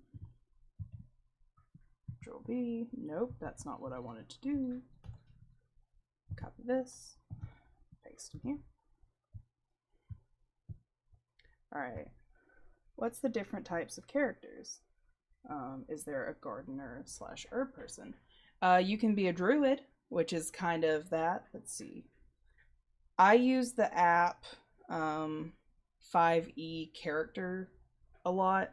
So the list of classes are Artificier, a barbarian, in alphabetical order. Artificier, barbarian, bard, blood hunter, cleric, druid, fighter, monk, paladin, Ranger, Ranger Revised, Rogue, Sorcerer, Warlock, and Wizard.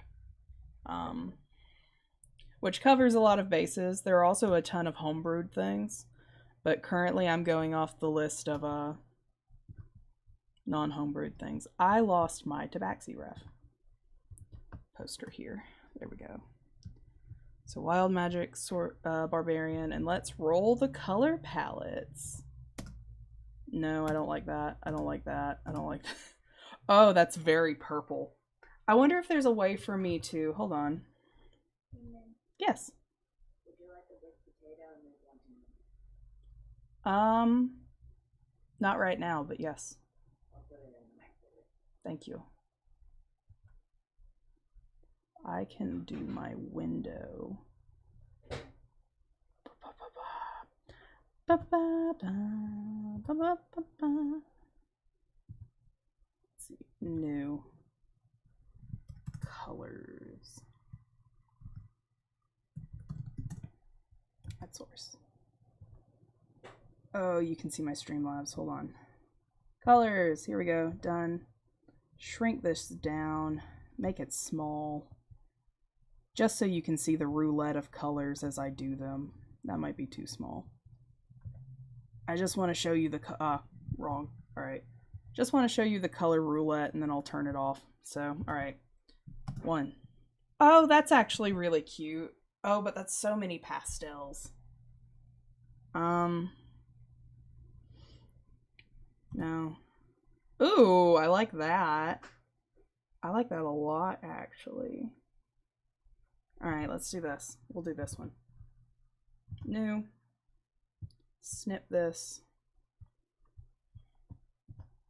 Boom. You okay? Yeah, breathed in chili powder. Oh, God. I'm so sorry.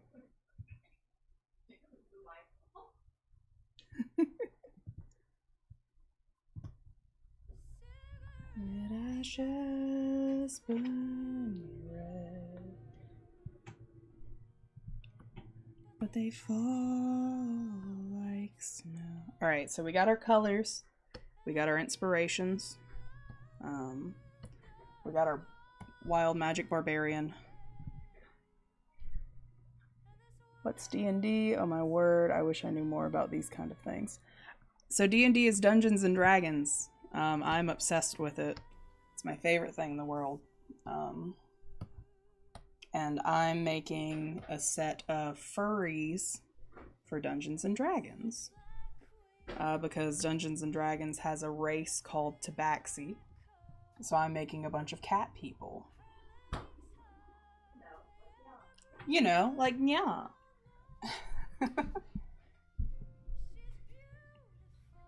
So let's examine the Wild Magic Barbarian up close.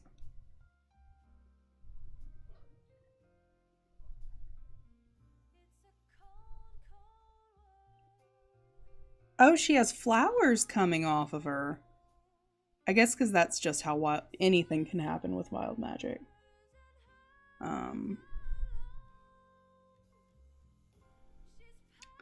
D&D. Then the other barbarian. Alright. I'm gonna give her a different shape to her eye. Give her a little...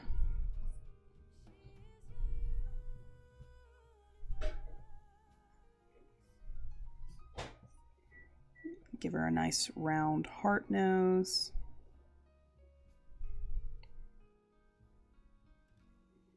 Let's see. It has a race called Tabasco. Yes, Tabasco. Tabaxi. I'm going to give her a cat eye. And then...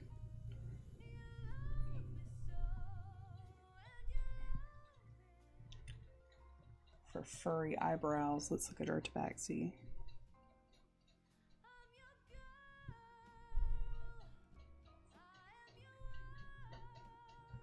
Give her kind of this shape for her eyebrows.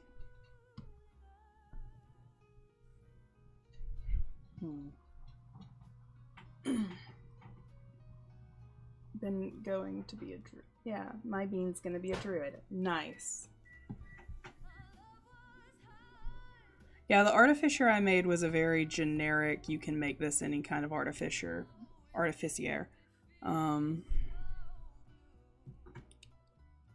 think I want this one to be fluffier.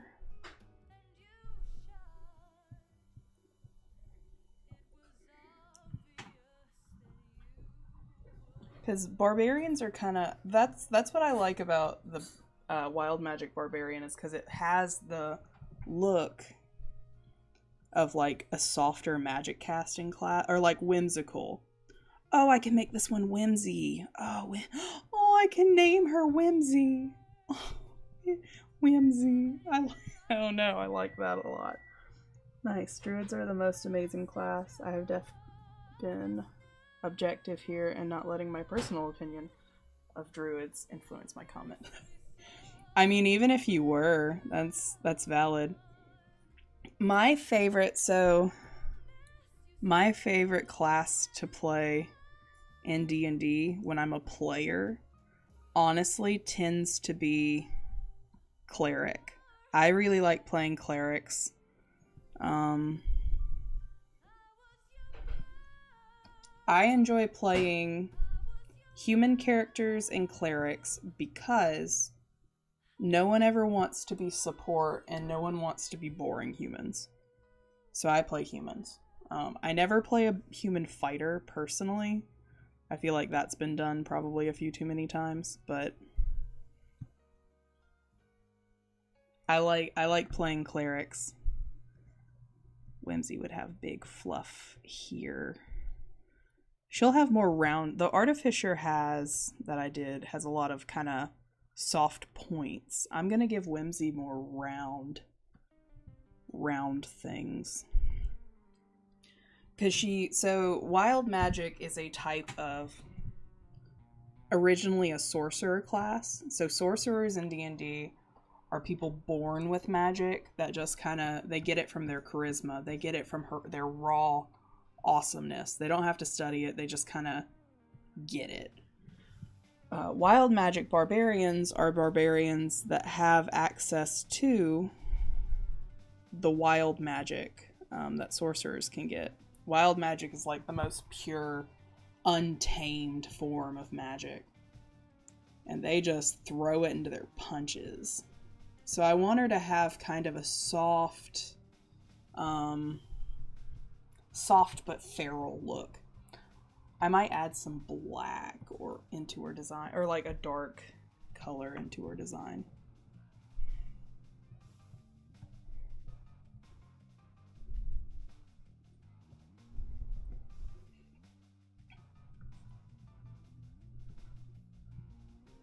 Let's see, I want to make a campaign for the PCs are all clerics. Have you perhaps been watching A Crap Guide to D&D?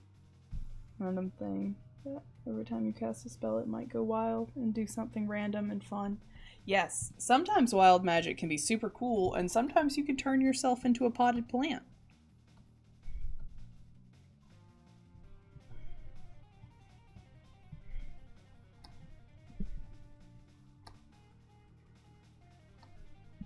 Every now and then you wild magic surge, and you have to roll on the Wheel of Magic. Oh, there are ants all over my soda can. Holy shit.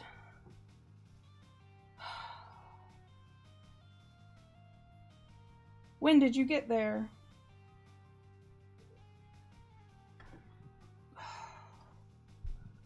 Oh, that scared me. It belongs to the ants now. Can't I just live? Can't I just live? Huh? Oh, the trash can isn't here anymore.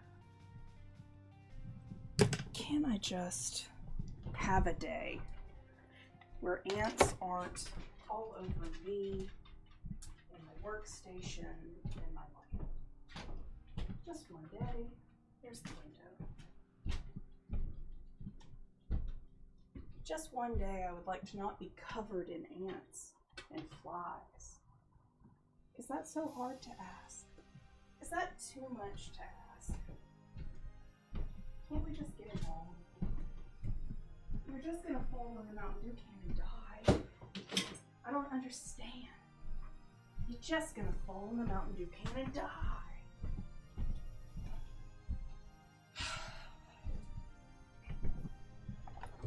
Sorry for that no longer cheery interruption.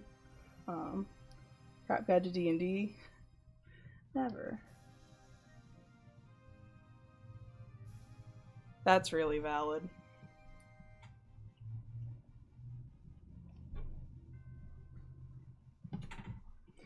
Ants have been really bad this year, everywhere. So have flies. My house is covered in flies. I'm gonna give her round eyelash stuff here because I want her to be whimsical and round. She needs to be buff. Hi.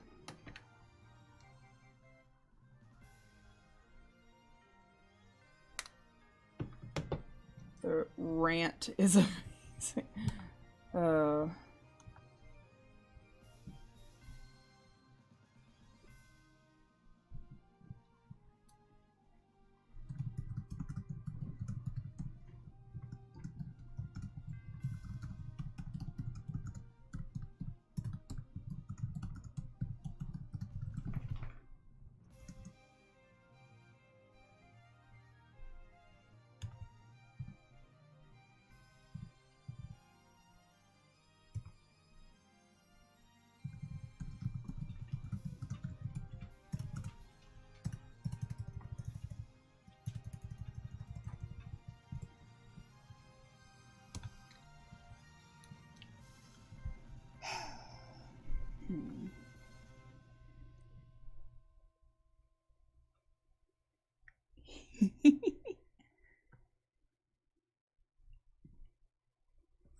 I'm gonna give her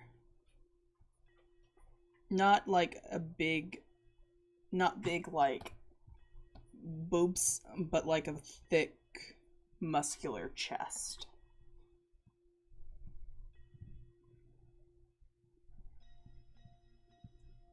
Wide but short hips.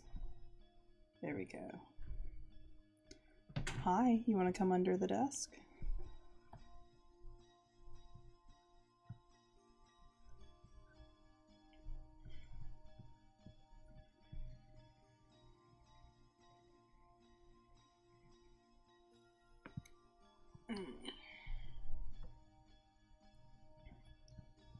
Maybe even a short, wide chest.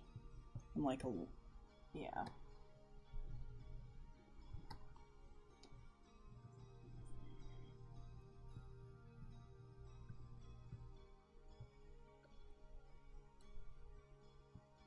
Muscles, because she's a barbarian.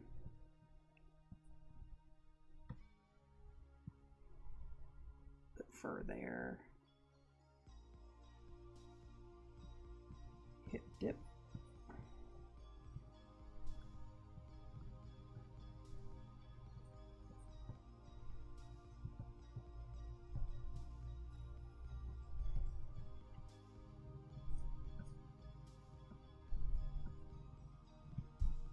So you can use any weapon you want. So yeah, so with D&D, at the beginning you get a set of weapons you're proficient in based on your character that you build, and you start with a weapon.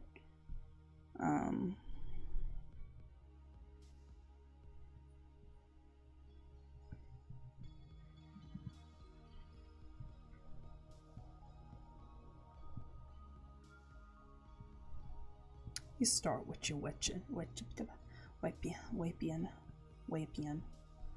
start with your weapon.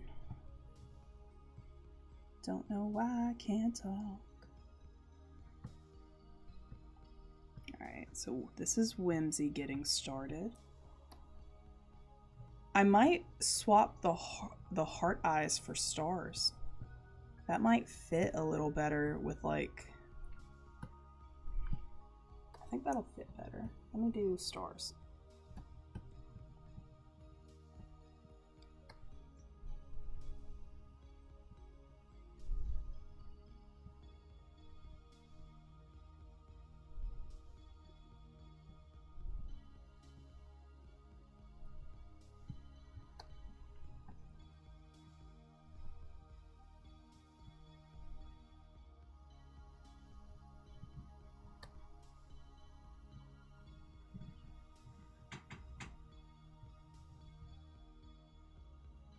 Good to know I won't include it on a ref then.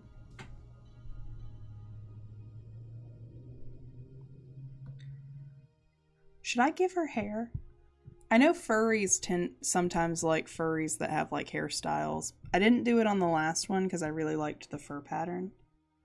I kind of want to do it on this one. I kind of want to give her a long braid. Like...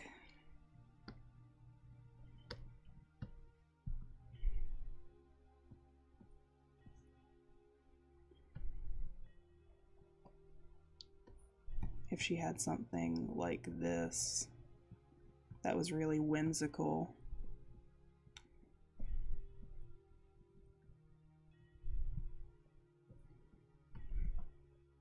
And a braid.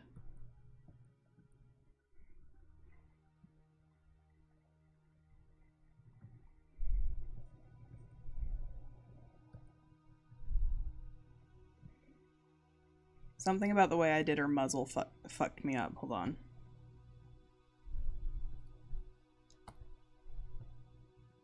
When I removed the sketch underneath, I was a little fucked up. Hold on. Got me fucked up. There we go. Fluffy. Alright, so giving her some hair. That ends in a little braid.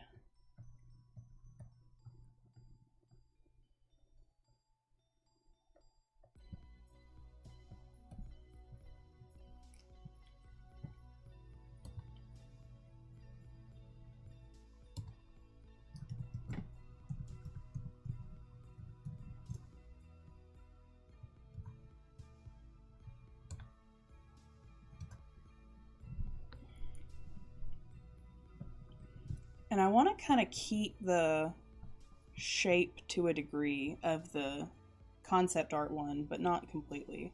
I'll give her some like a cold shoulder style outfit where it's off the shoulder.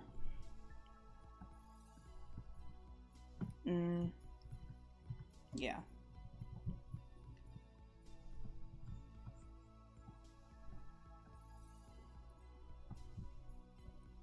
Little asymmetrical because she's a little wild, and then a skirt, little skirt.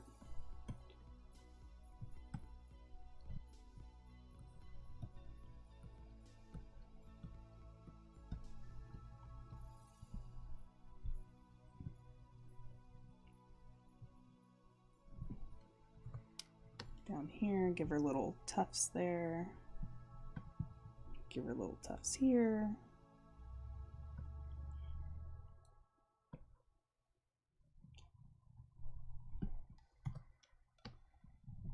Give her a little star here.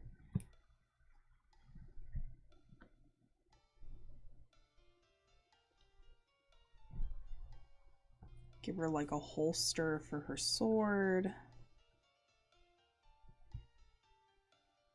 Or maybe like just brass knuckles. I don't know.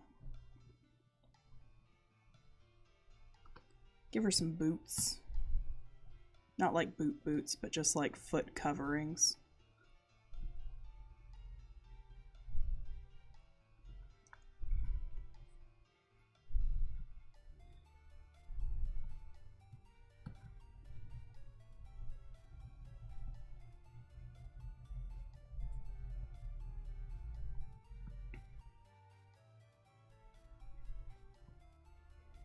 Oh, I could give her a little short tail that's just like curly cueing.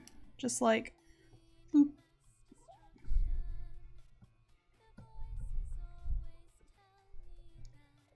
Just curly cues in like that. Oh, she's cute. Oh no, she's cute. All right.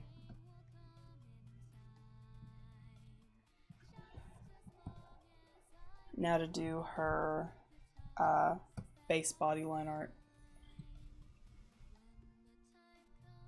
Save my progress so I don't lose her.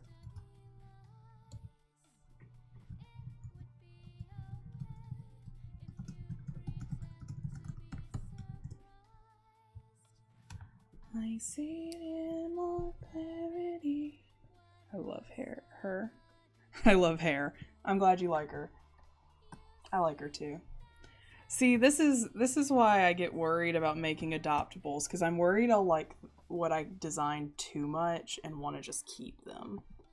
And it's like, I know logically I just could, but I don't have a reason to keep her aside from the fact that I like her.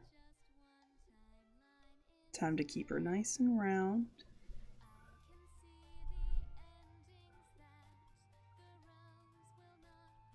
Yeah. That's what I'm trying to avoid by using the color palette generator. Because part of, I really get invested. I want to make that a heart. I get really invested in making color, like the colors. I get invested in designing. I get attached.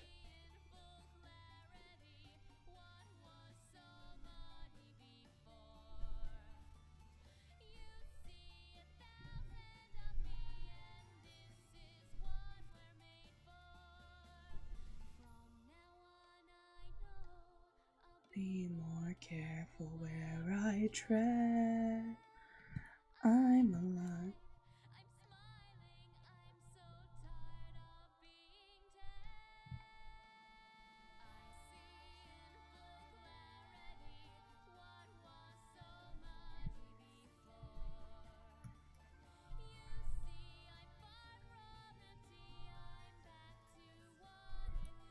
What if I just make her face a little shorter? Like if I make her head a little smaller.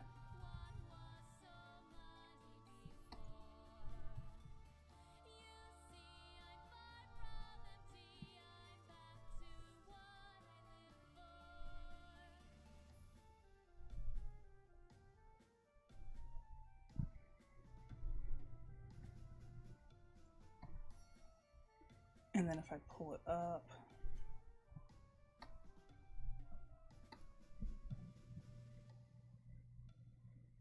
I have to put them up, and once someone actually wants them, and take them down. Especially on Toy House.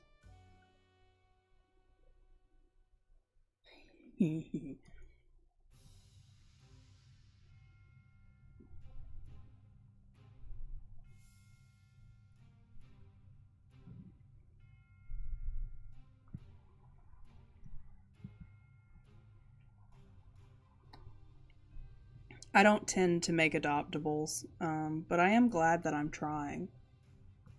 I would love to make, I know I mentioned this earlier in stream, but I've been working on collaborating with someone to make adoptables, but make VTuber models out of them. So people can also buy VTuber models and buy characters for that. Because some people don't know what they want their character to be like, and, you know.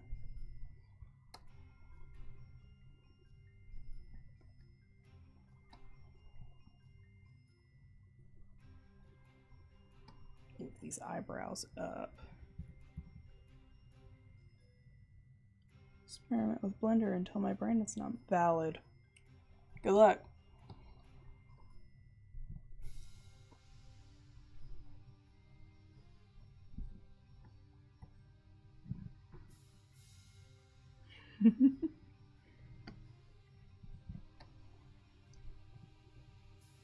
I think it'd be cool too.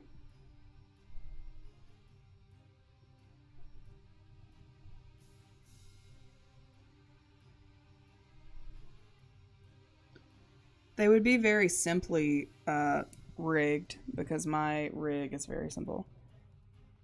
Normal day. Good luck, Feathered. Please send me a whip. Good luck. Feel free to subscribe if you would like to, but you don't have to. You may already be subscribed. I don't know, you know. I can't keep up with that. My goal is still hopefully to get to 500 subscribers by the end of the year. I would really like to hit that. I don't know if I will, but I really want to. And getting the new job has definitely slowed down my video production. So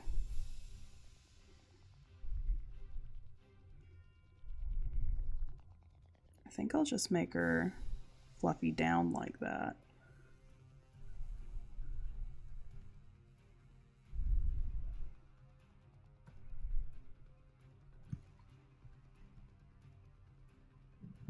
I feel weird drawing my druid. She doesn't have any hair fur because she's an ornamental short hair. Especially when all my characters have hair. Get men to 500. Let's go. Please do. Could you imagine? I go on I have my little like unplanned hiatus because of my new job, and one day I just check and I have all the subs. Not all the subs, but like my 500 goal. I would be so happy. Like, give me some time, I'll make it happen. Because, like, I don't necessarily want to be famous on YouTube, but I would like to have, there's part of me that's like, I would like to have sustainable income on YouTube where I could work my teaching job and only my teaching job until I move out onto a farm. One day I'll just disappear onto a farm. Hopefully with internet. I could make farm content. Wouldn't you guys love watching me be a farmer?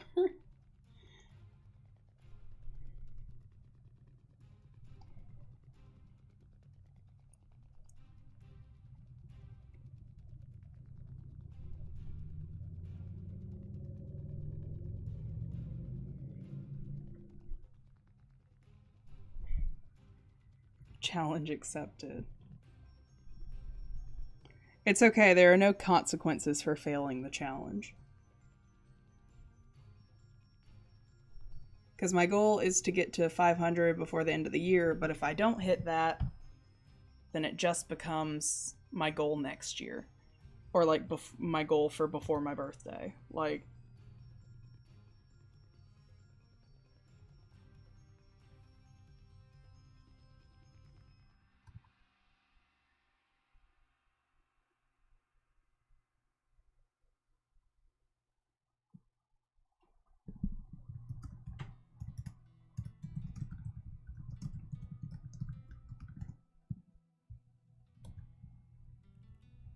I would love to make animal content. I really want that. I really want to move out onto a farm in the middle of nowhere and just like live in a little group of like people and just make things. I would love to make my own yarn and do knitting content and like showing the shearing of the sheep. I hit 300 this week. It's about time I did another shout out video. Valid. Congratulations on hitting 300. All right, so her base isn't quite as interesting as Artie's was, but I think Whimsy can still end up looking just as cute, if not maybe cuter. So let me duplicate this and erase away the sketch.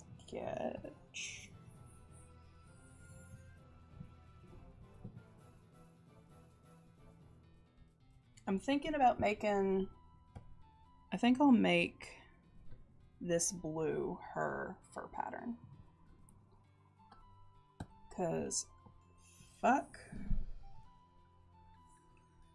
trying to keep realistic colors. Aw. I want that a little lighter. How much lighter do I want that? I want that there. I want that there.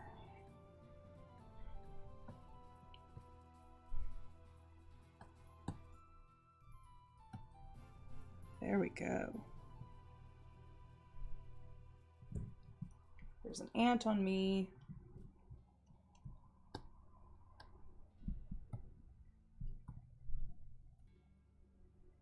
go. Oh, she's cute. All right. And then I still want to make her ant. I still want to make her have light fur patterns, but I think, where did Tabaxi have their? They have it on their snoot.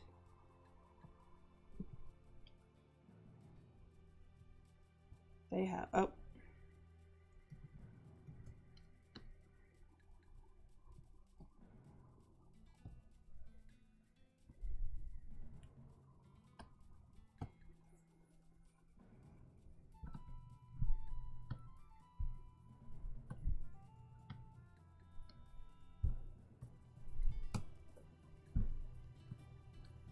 Ick ants. Yeah, ick.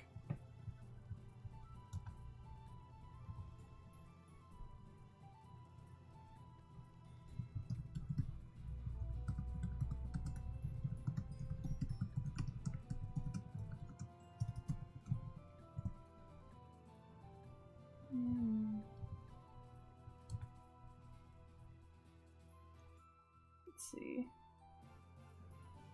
I feel like she would sound like Vanellope from Wreck-It Ralph movies. I love Vanellope's voice actor. I would agree with that.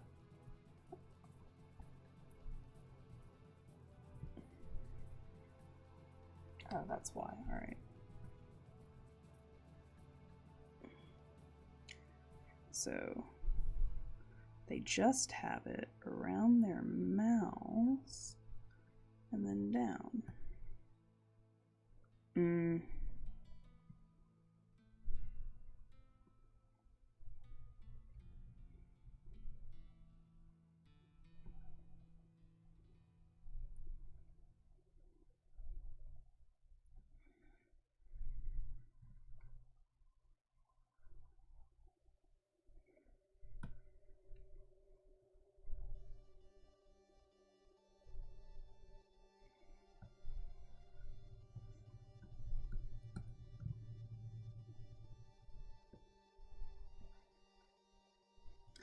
She just has hearts everywhere. That's what this feels like.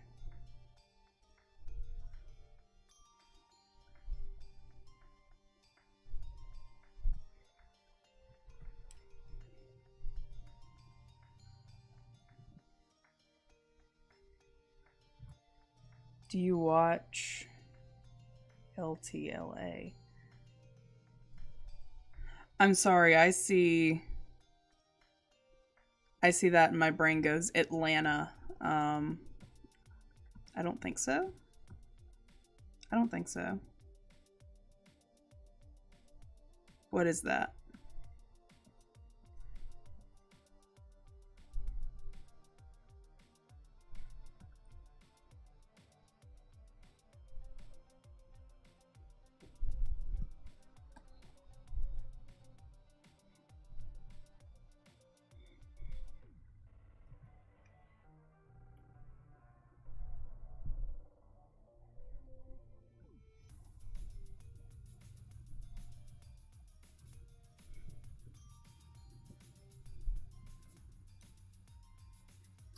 Oh! Yes, I've watched Avatar: The Last Airbender.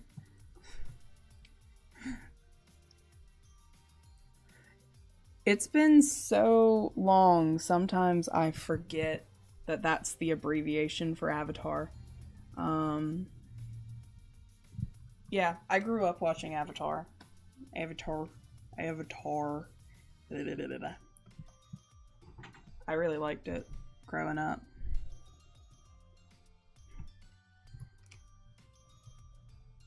I started rewatching it. There's a lot of it. It's hard for me to rewatch things when there's a lot of it to go through.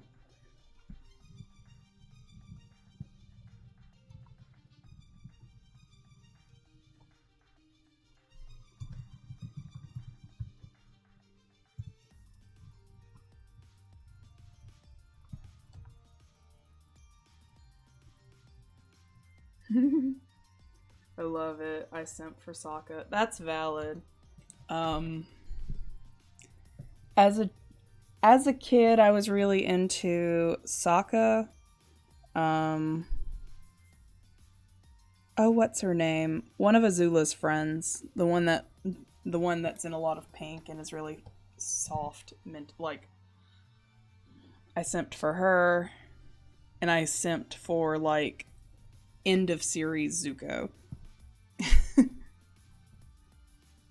But now as an adult, I mean, I still find those characters attractive because I grew up finding them attractive. But now that I'm an adult rewatching it, I'm like, damn, Iroh pretty sexy. General Iroh pretty sexy. I don't know why. Yes, I had a crush on Aang when I was a kid, but and like as he grows up in the series, it's like yeah. But going back to rewatch it, I'm like, that's a small child. But as a kid, I had a huge crush on Aang.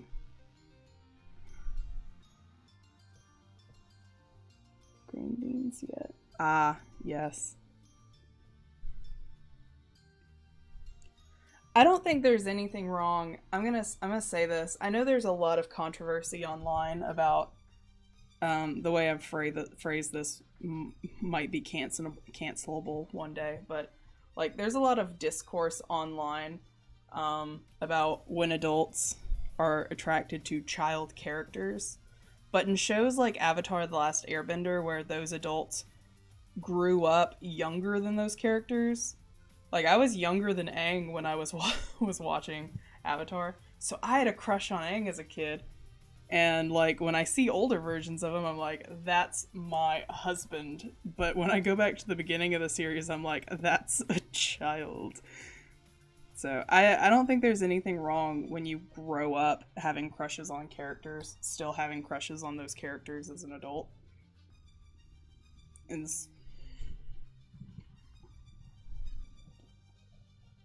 but now that I'm adult, holy God, is General Iroh sexy. Oh my goodness. Wow. I don't know. There's part of me that's like, I might get canceled for that one day, but it's just how things are. There's nothing wrong with being attracted to children when you're a child and then growing up and still finding that character endearing.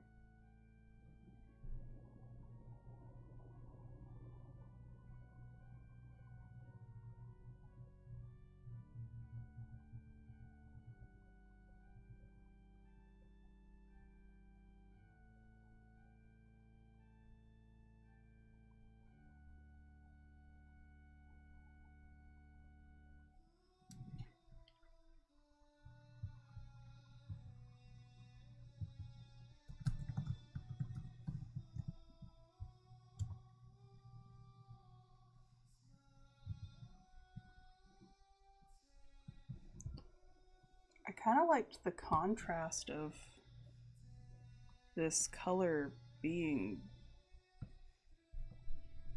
brighter on.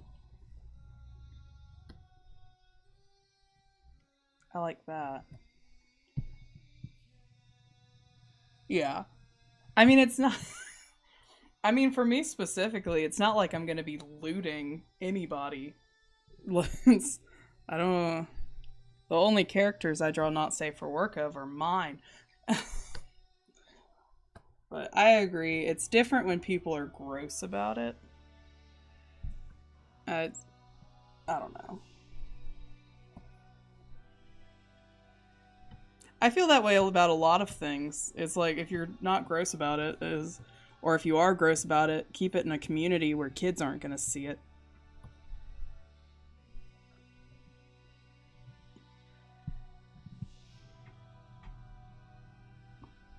Oh, this is cute. Oh, she's cute. Oh, we've made her so cute, boys and girls, and everything in between. Oh, she's cute. Cutie.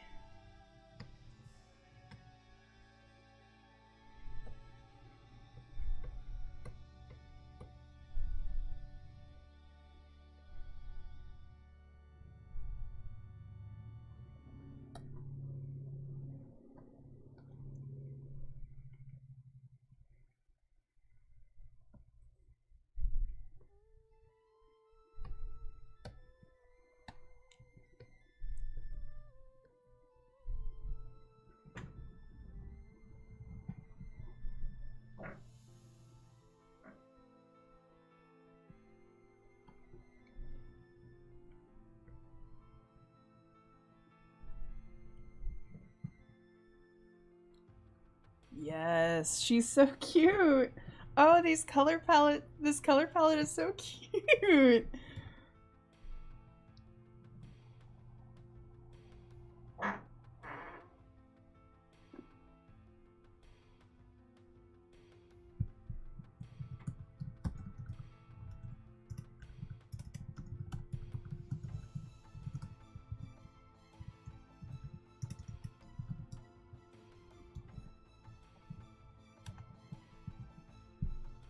Let's see.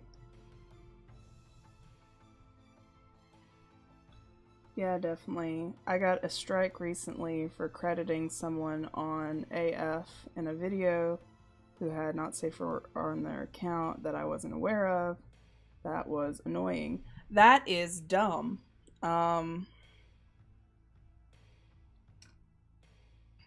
It I think that's stupid personally.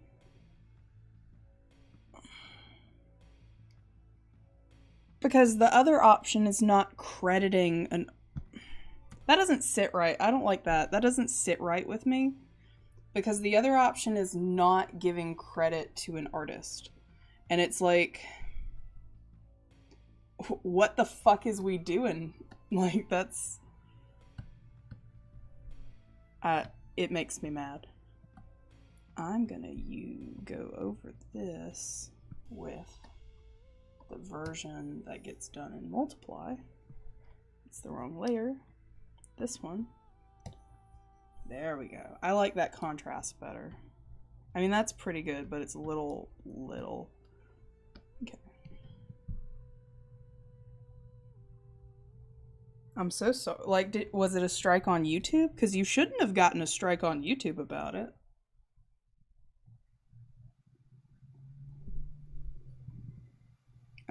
That's dumb.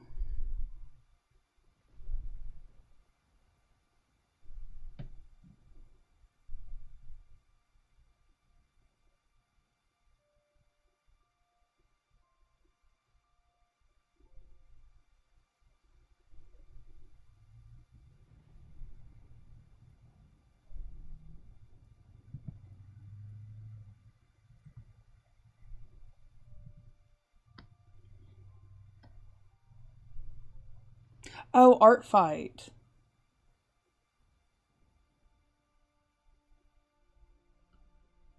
I was like, what is AF? And it's like, Art Fight. That's it. Yeah, that's dumb. Because, like... Strike on YouTube. I couldn't post for it. What the fuck? I'm so sorry.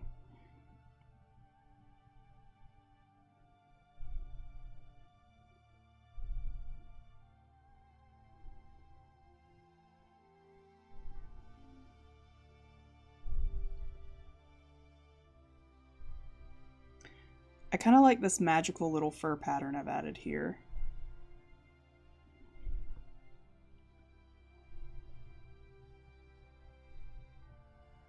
I'm not going to spend too much time on the head's fur pattern because we are going to give her hair. However, I do want her to have a head fur pattern.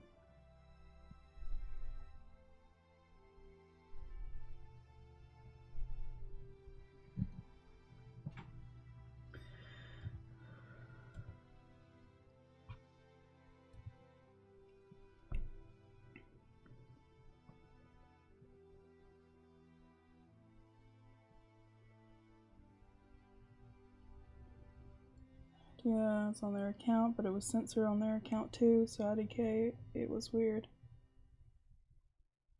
Thank you. I really like the pattern on her chest. I don't know. I don't understand YouTube. I actually have on YouTube on this account. One day I might jump accounts. I don't want to, but one day I might, because when I lived in LA, I was doing a lot of content creation and I was making a decent amount of money off of it. And I made Patreon thank you streams where I would stream on Patreon. Or no, I would stream on YouTube and do special like Patreon live streams where I was thanking people and doing art requests to celebrate. And I got a community guidelines strike, not because of my stream, but because when I had finished, like, the internet went out and it duplicated the stream video. So I had a video with like no actual video in it. It was just a 0.000 something timestamp that was just like weirdly copied up onto my channel, and I got a strike for it for spam and money solicitation, and I was never able to remove it. Like, I tried to contact YouTube support, and I deleted the video and like did everything I thought I needed to, but now I just have a community guideline strike forever. And I think if I ever become monetizable, that's gonna stop me from being able to be monetized. So every now and then I think about the fact that one day I might have to account jump. Because it's like, that was a glitch that happened because my internet went out. I literally did nothing wrong. And like, I reviewed the rules and stuff, and it's like, I can see why, if this was being spammed, it would seem like money solicitation, but I'm not asking for money.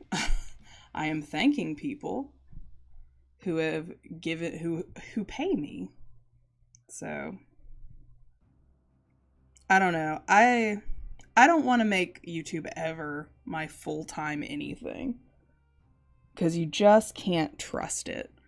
I believe it's too volatile of a source of income to ever be worth it mentally.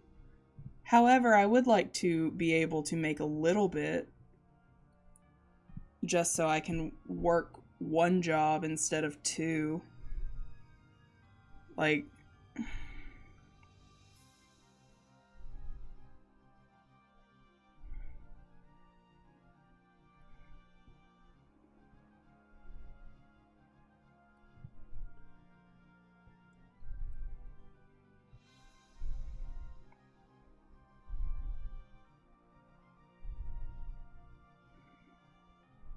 see.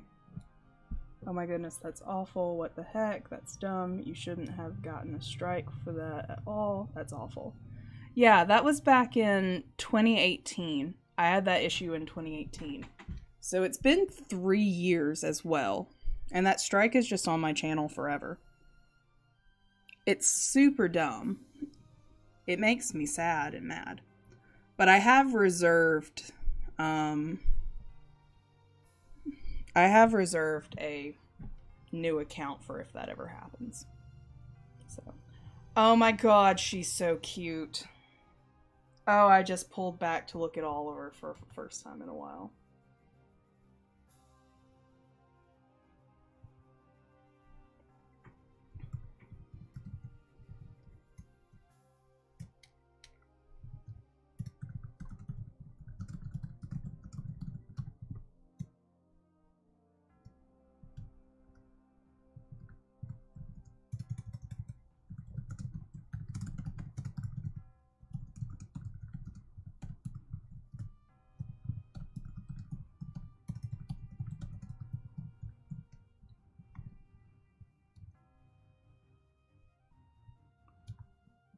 Oh, she's cute.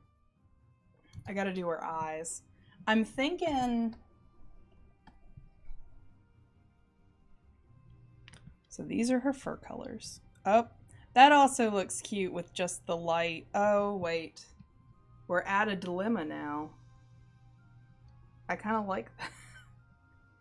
I keep doing that. I don't know if I like this as much as this. There is something kind of magical and cool about it.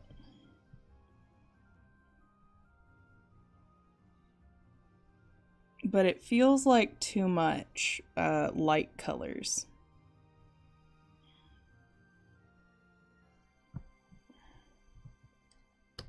I'm gonna keep it the way it is. It gives her almost like a magical snow leopard vibe. I really dig it.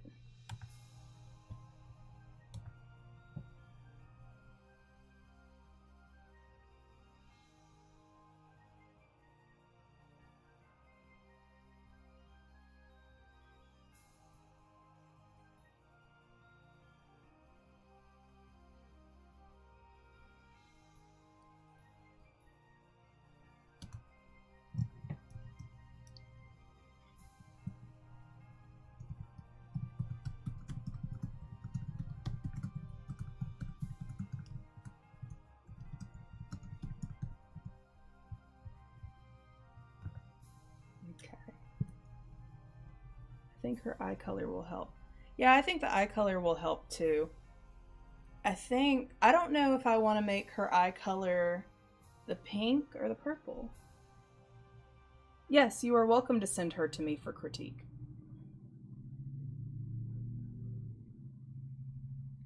I think I'm going to give her the whites of her eyes lighter than that, a bluish tint. And then I think I'm going to throw this for a big pop of color in. And then make the center of her eyes this color.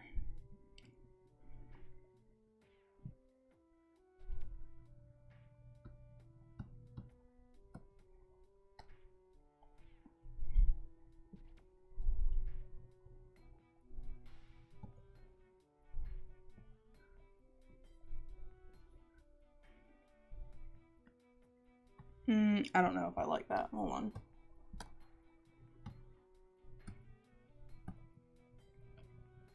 Oh, I like that.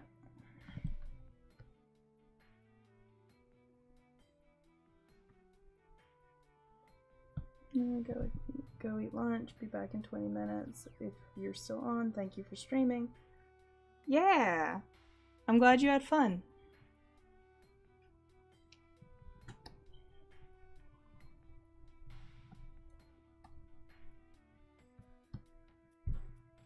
Screen and do a boop, boop, boop. Keep being awesome. See you next time. Thank you. I hope you stay awesome as well.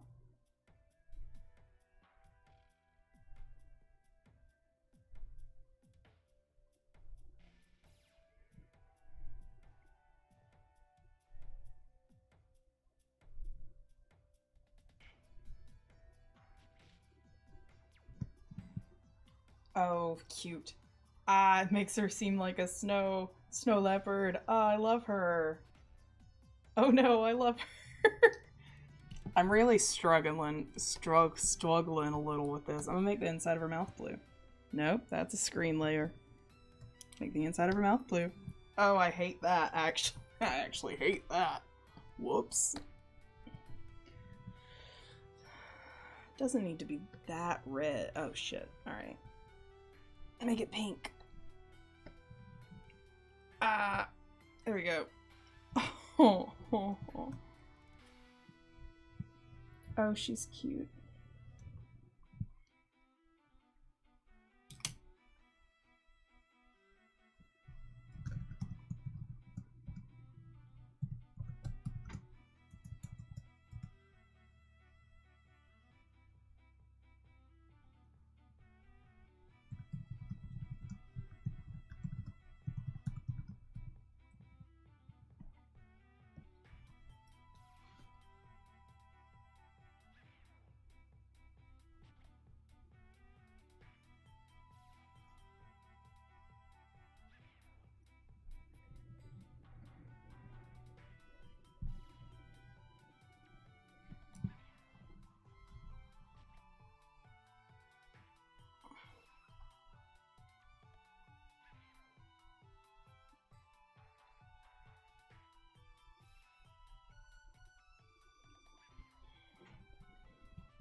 I might soon stop streaming and just keep working on this in the background.